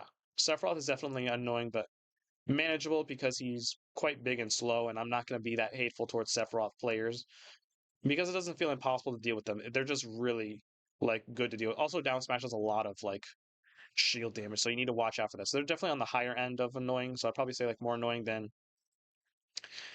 Isabelle, but not as annoying as Plant, so I'm gonna put him up here. Pyramithra, and similarly to Pikachu, as a self-proclaimed pretty good Pyramithra secondary, you're absolute scum if you use these characters. I don't care if it's because of why is Mithra? Why is Mithra? Oh, someone didn't use a PNG. Okay, we're just gonna ignore that, I guess. I'm already very angry right now anyway because of this tier list. But anyways, I'm gonna be the first to say that, including myself, when I play these characters, you're absolute garbage if you pick these characters. I don't care if it's because you're a big Xenoblade fan. I don't care if it's because you're a particularly Xenoblade 2 fan. I don't care if it's because you're horny. These characters are they just have practically everything going for them, especially when put together. Mithra are worse than Pyrrha, so I'm going to put them above. And in general, I'm going to put her. I probably don't hate them as much as Min Min because I am such a Min Min hater. So I'm going to put them here. But Pyrrha Mithra, they are the anime sword fighter. You said it right, Jack. And that just leads to just the most confounded gameplay you've ever experienced in your life because Mithra can just press buttons. Everything about her is so fast. Her tilts are practically instant. Her jab is fast. Her tilts are fast. Her smash attacks are fast. Her dash attack is fast. Her aerials are fast. Everything is fast with Mithra. Her movement speed is fast, both dashing and walking. Her air mobility is really good. Mithra is a very mobile character with very fast moves that have a lot of combo potential. Nair can combo a lot, forward air can combo a lot, up air can combo quite a bit. Not as much as the other ones though. Back air can combo quite a bit. Downer even has a little bit of combo potential. If you land with Downer into a dash attack at early percents, that's possible. Dash attack can combo if you miss the tech because it can hard knock you down. So if you miss the tech, it leads into a jab lock setup. Her smash attacks are really fast and can be comboed into. So like up tilt into up smash is doable. Down tilt into forward smash is doable. Down smash is just all right. It's still fast. And then all of her special moves are probably some of the most punishable things about her, but they are still like stupidly good. Neutral B can be charged. It's a weird hitbox that's like I don't know if you can see how my mouse is moving, but you can just see like it's just like a weird like diagonal angle while she's holding it above her, and that's a hitbox that can catch you. And if she lets go of the move while you're caught in that, you just get caught in the rest of the move, and you get hit by all of it. Her side special is really good unless you shield it. That's literally about it. You have to be ready for that. Even if you try to counter it, it can be a little bit weird. And then her unique mechanic in Foresight is actively one of the worst bust mechanics in this game. It's essentially like Bayonetta's the Bat Within, which is a mechanic people hated back in Smash 4 anyways, but it's even worse in Mithra's case because she's such a fast character that it's way easier for her to punish you after that. So if you're trying to pressure her shield or you're trying to combo her, she just suddenly goes through your attack and is either back in neutral or you're the one being comboed now because she's just that fast. It can start throwing out a down tilt or up tilt afterwards. It can start comboing you. And the best part about that move is she literally says "nuh-uh" when she uses the move. That is an actual, legitimately not joking voice line in the game when she activates her foresight. She legitimately says "nuh-uh." And that's just how this character feels like. If you want to do something, nah. If you want to feel safe, nah. If you want to feel happy, nah. And then Pyra. And then she's linked to Pyra. Mithra, her one drawback is kind of similar to Pikachu, where like even though Mithra has some good kills and setups, it's not that like reliable. So you're mostly just want to hit something raw as Mithra if you want to kill as her. So, that would be kind of fine. And, well, would it be kind of fine? But it would at least be something against her. But then she's connected to Pyra, a character who's all about kill power and high damaging and high knockback moves. So once you're done, like, oppressing their constitutional rights for the past 3 minutes as Mithra, and if they're at a high enough percent that you can't kill them unless you hit something wrong, you just switch the Pyra, hit them with like a forward air, a back air, even a neutral air kills, up air kills, down air kills, and has one of the most generous spike hitboxes in the entire game. Literally, it's as generous as Melee Marth down air, which I don't know why they would bring something like that back when down airs that spike have been pretty precise in this game, all things considered. But then Pyra just threw their hands in the air and just didn't give a fuck. Her specials are really strong and damaging, especially fully charged neutral B off stage that could likely catch you. Her side special is just this giant spinning hitbox that could lead into footstool jab lock setups if the Pyra is really good. And then there's also up B out of shield, which that's gonna kill you. If you dare just like glare at Pyra's shield above 90%, you're just dead because then she'll just up B out of shield and just kill you for it. So these two characters are already S tier on their own, to be honest, especially Mithra. But the fact that they're linked together and that switch is so instant, even Pokemon trainers is like, there's a little bit of time to it. Zelda back in Brawl had a significantly long, like, change time as well. This one is just instant, though. Like, if you hit down B as Pyro and Mithra, it's just literally like that. In the span of you hearing that snap, they switched characters and are immediately on the move again. So yes, even with me using these characters, that does not excuse them in the slightest. So enough about them. That's a long rant. So let's go into another long rant. Kazuya, oh god, it's just back to back. Oh, he's worse, worse. I'll put him up here. This says a lot. This does say a lot.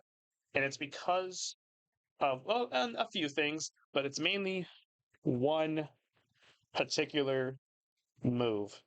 That single move alone brings him all the way up here. Consider him worse than the anime sword fighters. Consider him worse than Min Min, worse than Capable Armor, worse Then Game and Watch Shenanigans.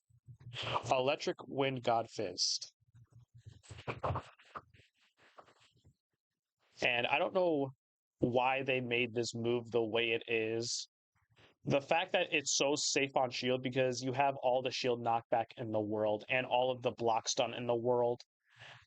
And just the fact that it's easily the singular best move in the game because you can borderline combo indefinitely with this move into like drag down nairs, into another electric wind, into another drag down nair, into an electric, into an up smash or a back air or an up B. It is a borderline infinite combo tool that can also combo into kill setups because they're left in just that much hit stun. And even outside of this singular move, he also has like a unique dash that's invincible, and Kazuya mains have learned how to spam that. There's also just super armor on all of his smash attacks. He gets a special mode at over 100%, typical of DLC characters in this game. They get something special once they take enough damage. In his case, he gets a really strong grab that kills early. And while it can be knocked out of him, similarly to shit, I clicked the wrong thing, sorry. And while it can be knocked out of him, similarly to Little Mac's KO punch, it's just if he catches you in it, it's just so painful because all he needs to do is grab you, whether that be with down B or just his normal grab. And then on top of that, his grabs are pretty good. Mainly his down throw because it can combo into Electric Wind God Fist at early percents. So all Kazuya needs to do in the game is grab you once, down throw into electric wind god fist, into a drop down nair, into another electric, into another nair, into another electric, into another nair, into another electric, into either a spike that's because you're sent off stage, an up smash because you're at a high enough percent, a back air to send you further off stage or potentially kill, or an up B because you're also at a high enough percent. I don't care what Kazuya mains say that, oh, we're not carried by the character. I don't care how good you are at the game outside of this character. It's just the fact that you're using this character. This absolutely disheartening, like mentally draining character to fight against, where no matter how good you are, it is very, very likely that you will just die as soon, the very millisecond he has any kind of advantage whatsoever and gets a single grab on you or gets a single wind god fist at you or even just like gets you back in neutral and you block the electric but it sends you so far away or just hits you with lasers because he also has a laser that can be angled. There's also that. But yeah, Kazuya mains easily the third worst character to deal with in this game, and Kazuya mains can cope all they want. If this character was banned, I would be perfectly fine with that. Not because the character deserves to be banned, but because I deserve to be mentally happy. Now, on to the last added fighter, which is another goddamn. Oh my god, they don't have PNGs. But, anyways, the last added fighter in. Wait, this isn't even his render. This is his Kingdom Hearts 3 render. Was Sora now was Sora not out by the time they updated this tier list? This isn't even his Smash render. It's Kingdom Hearts 3, and it's not even a PNG. You couldn't get a PNG of it.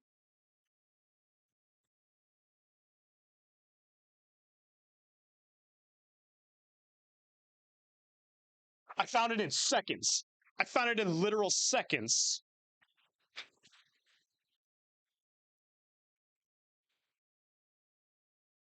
I found both in seconds. You're telling me you couldn't use a PNG of Sora? Regardless if you had the Smash render or not? I don't know why you're using the Kingdom Hearts 3 render. I'm guessing you did this when he was announced, but before. What? When did you make this? But no matter what, there's no excuse. Even if for some reason you didn't have access to a Smash render and just wanted to use a random Sora render to finish up this tier list. First off, why did you use a Kingdom Hearts 1 render? Because that's what his design is primarily based on in Smash. And if for some reason you're using a Kingdom Hearts 3 render or any other version of Sora, why not a PNG? It's that easy. It took me seconds. Okay, I'll stop now. I'm more annoyed at this tier list maker than I am at a lot of the characters here. Anyways, Sora, I'm gonna say annoying but manageable. Eh, I'd say yeah, because while side B is very annoying, his special moves can be quite annoying, and it's quite annoying that I need better words. It's quite aggravating that it's basically impossible to gimp him because the combination of up B and side B basically guarantees that Sora can and will make it back on stage. His combos on stage, mainly fair loops and nair loops, can be pretty awkward, and so can some odd neutral B angles. I'm mainly talking about the thunder when he uses it off stage, but it covers on stage because of how high up it goes. So stuff like that. Sora can be quite the menace, but I don't think it's enough to put him at that high of a tier when he's quite the floaty light character to deal with, all things considered. And it might just also be because I just finished doing two long rants about Pyra, Mithra, and Kazuya back to back that maybe I'm a little mentally drained about bitching about characters, so maybe I'm a little bit easier on Sora, but it doesn't feel that bad. It just higher end of annoying though, to be honest. But worse than man. I'm so pissed off by this image though. Why would you not use the Smash render? How could you not use the Smash render? And no matter what, how could you not use a PNG? I found it in seconds, and I'm stupid. Anyways, I'd say Banjo-Kazooie is more annoying, but he's a little more annoying than Roy, so I'll put him there. Highest end of annoying, but manageable. And that just leaves us with one more character.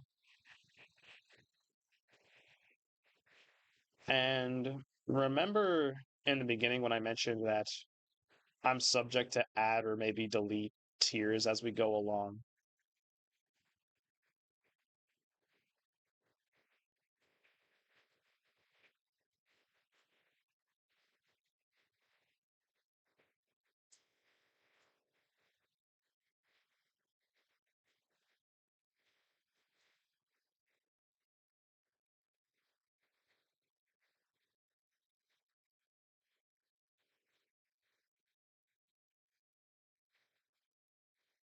I will admit, I am quite drained after all of the rants I've done in this stream. And this is a longer stream than usual, and I do kind of apologize for that. This is going to be quite the bitch to upload as a VOD.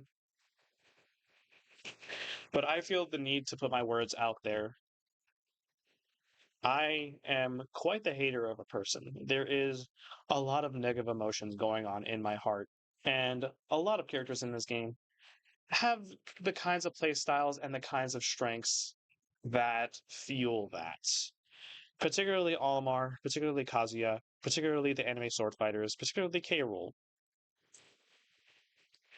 But I mean this with wholeheartedly zero exaggeration, zero hyperbole, zero anything really, nothing but absolute positively in just absolute certainty and sincerity when I say that I would rather fight every single one of the characters in this tier 1,000 times than fight a single Steve in my life ever again.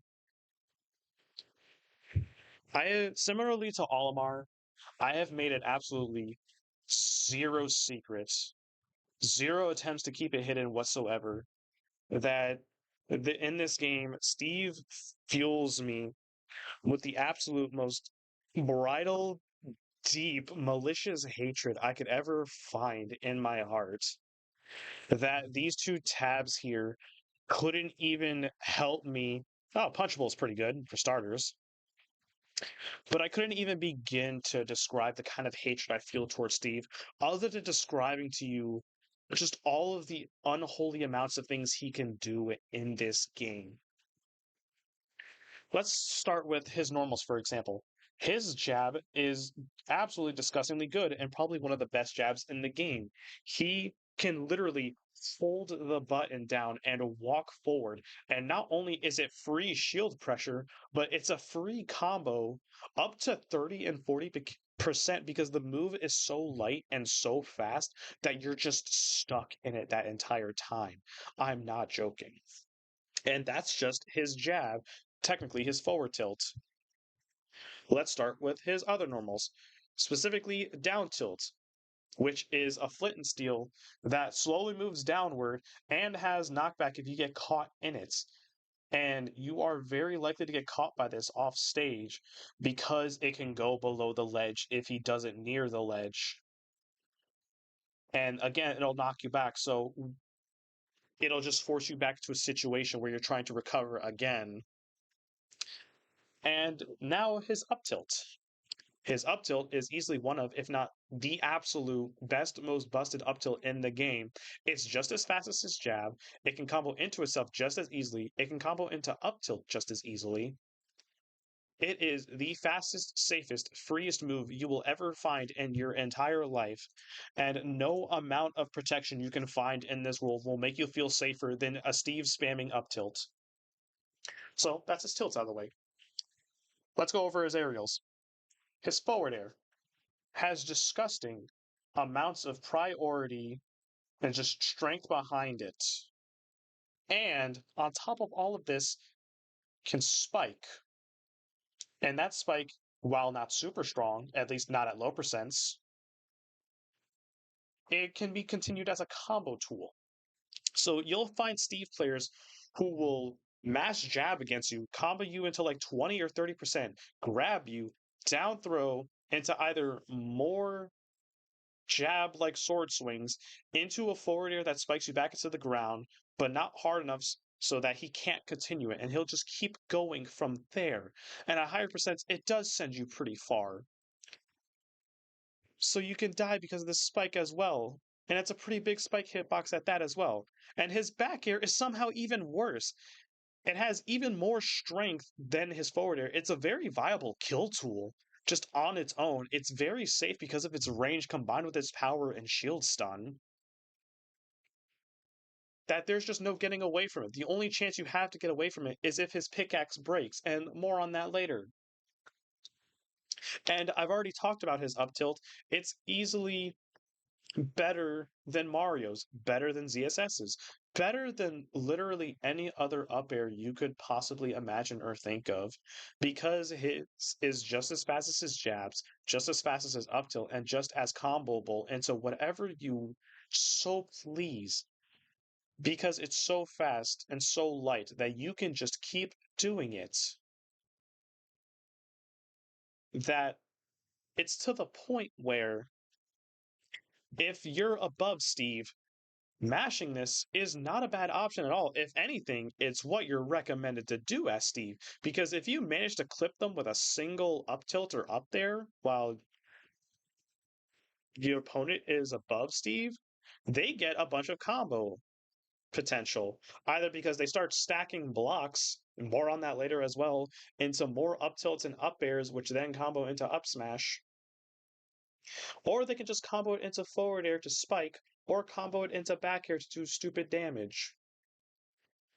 So that's about the aerial. He doesn't technically have a neutral air. He doesn't have a neutral air, and he doesn't have a forward tilt technically, because they're both the same as his jab. It's just that he can keep jabbing while he's moving. So that's fun too, right? A very fast combo into itself, free 40% jab while he's on the move, and can jump during it as well. Now let's talk about his special moves. His neutral B. It does three things, and they're all terrible in their own ways. When he's mining blocks, that is immediate pressure on you as the opponent. Because as the opponent, the last thing you want is for Steve to have resources to place more blocks, to get better equipment for his normals, or just to have more iron for when he does his iron moves, and more on those in a second. I forgot to talk about his down air, but we'll get to that when we get to the iron. So, as soon as he's standing on the ground and holds down that B button, you feel instant pressure on yourself, no matter what character you're playing, to stop this. Because a Steve with a lot of resources is a Steve that just won't make you feel good at the end of the day. So you want to stop this. So you try to rush in or throw out your projectiles or do whatever you can to hit Steve out of this mining. But then he jumps into the air. And what Neutral B does when you're in the air, it places blocks down. And the amount of blocks Steve can put down is absolutely abhorrent. And I like how Steve filled me with so much hatred to the point that I started thinking of new words to describe this kind of shit. He can absolutely just change the layout of the stage to his liking. The stage itself is at the mercy of Steve. And what's most likely going to happen is you're going to see a disgusting amount of walls, or even just something as simple as a 2 block high wall next to a ledge to keep Steve safe from projectiles, to keep Steve safe from immediate pressure. And if you try to approach him, well, first off, you have to break through the walls, which Steve can stop mining by then, and he's perfectly safe. If you try to go over it, he can punish you with up smash or very fast up tilts or up airs, or he can just run away because mining has such little end lag or punish to it whatsoever that it is impossible, next to impossible at least, to punish a Steve that's mining resources. And when he does finally have these resources, not only does he have a lot of iron to do cart and anvil shenanigans with, he also has better equipment. So now all of his super fast or super priority normals are doing more damage. But now let's talk about the other special moves, starting with cart. When you have iron, Steve gets access to a cart, which is not only a dashing move that's quite invincible, akin to Banjo and Kazooie, except it's not limited per stock. Banjo only has 5 per stock. Steve can do it as much as he wants as long as he has iron, so that's fun, right? And on top of that, not only is it quite invincible, he can jump out of it to avoid being punished. And when he jumps out of it, it turns into something that can grab you.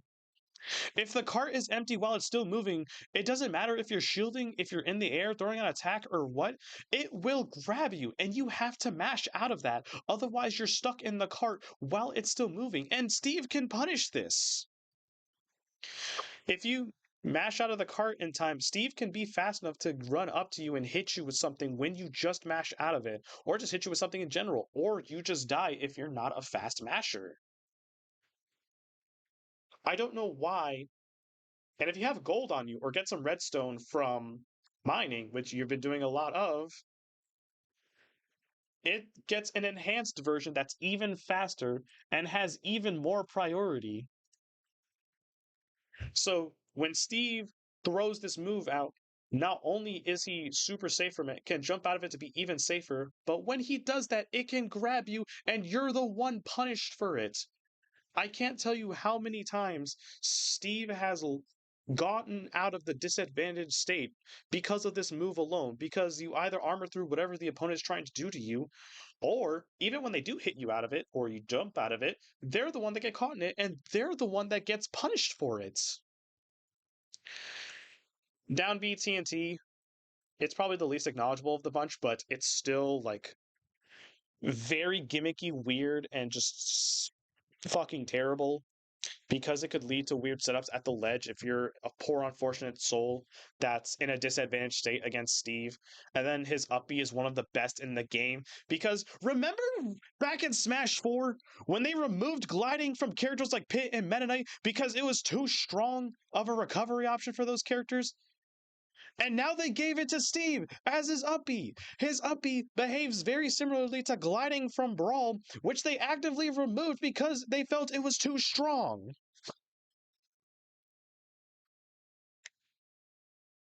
What else am I failing to talk about? There's a lot I mentioned already. How about we mention the fact that Steve never has a disadvantageous state? No matter what you're in. If you're both in neutral, Steve is the one with the advantage. If you're the one who has to pressure, Steve has the advantage because he's just gonna try to block your pressure off with block walls and just go to town on mining for resources.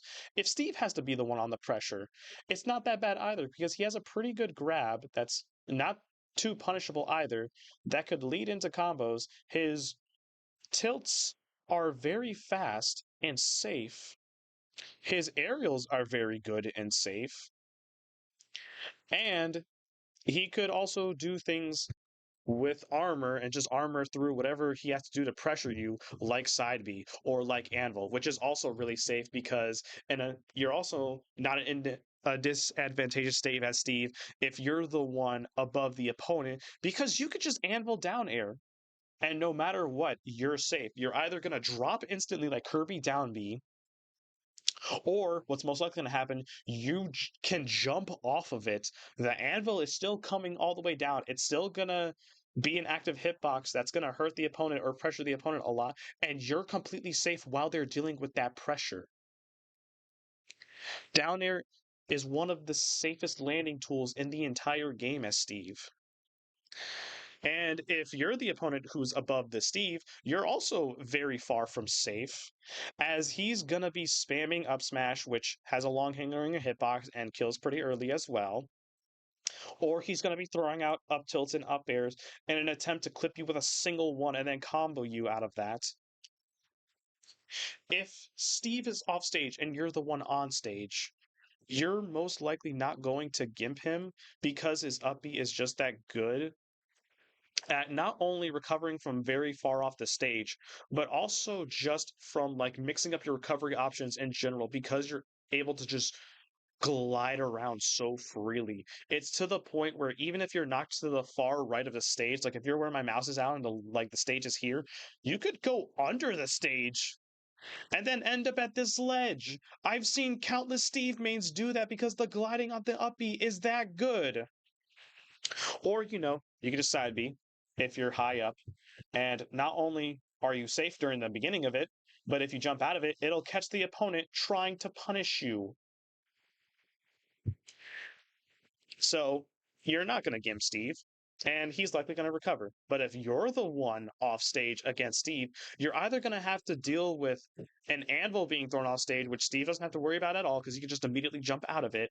He's going to put down tilts near the ledge or near blocks off stage. He's going to put blocks off stage in general to block off your recovery, or he's going to start setting up some weird TNT thing that either insta breaks your shield or just fucking kills you.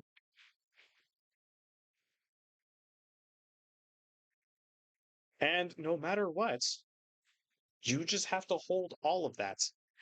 And now let's talk about the biggest elephant in the room and the fact that this character is bugged. Steve players have found a bug where, with some weird shadow blocking thing, you can negate hit stun and knockback and instantly do something out of it.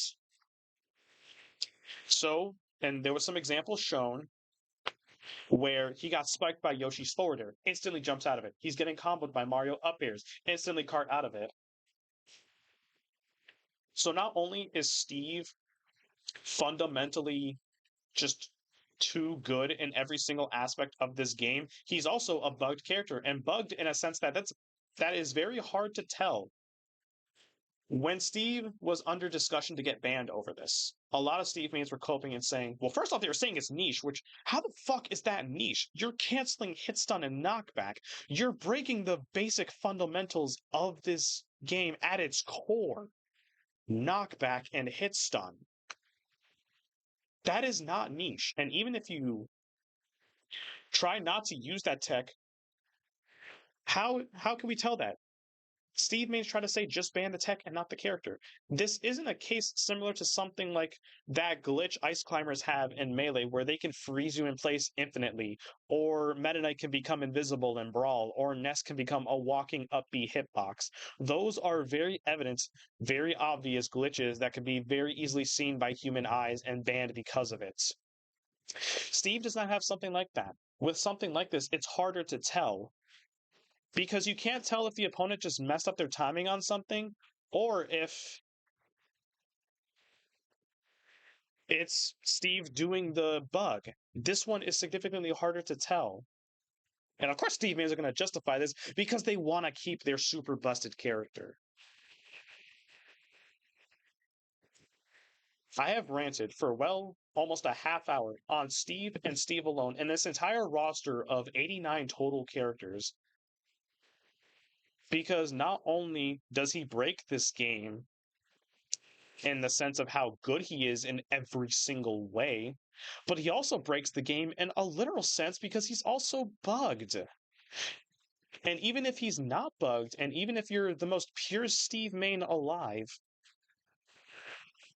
who does everything completely legit, no bugs or any of that, he's still just the worst character to fight against because you have everything going against you.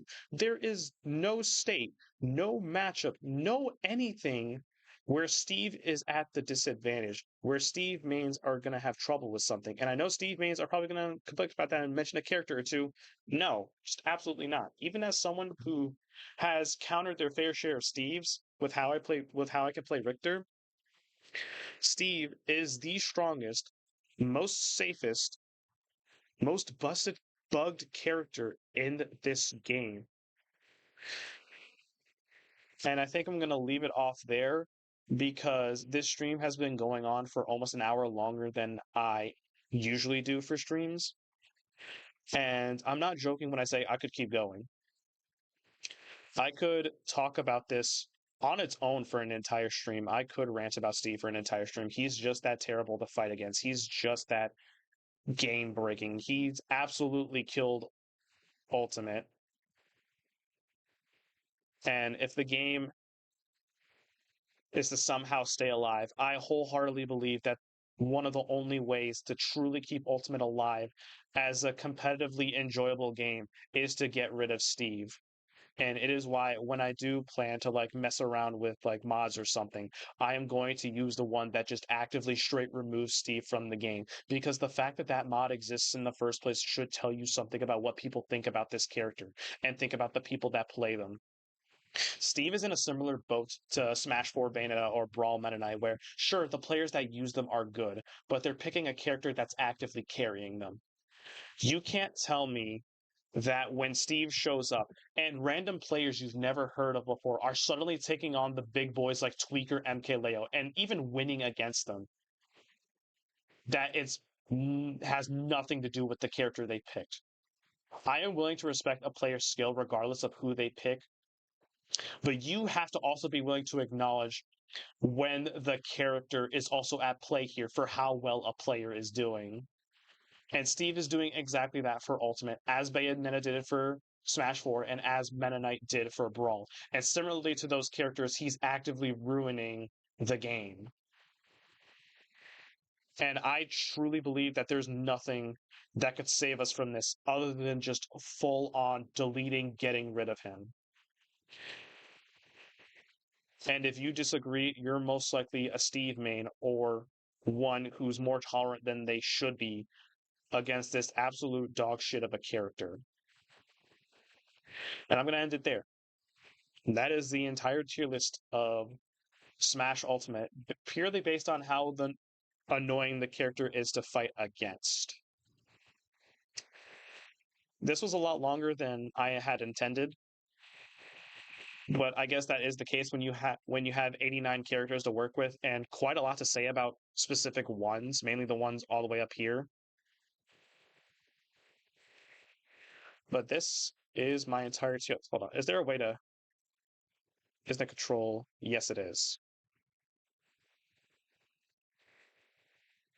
Here is the entire tier list on one screen, just so you can see everyone. It's a bit hard to see, I know, but bear with that.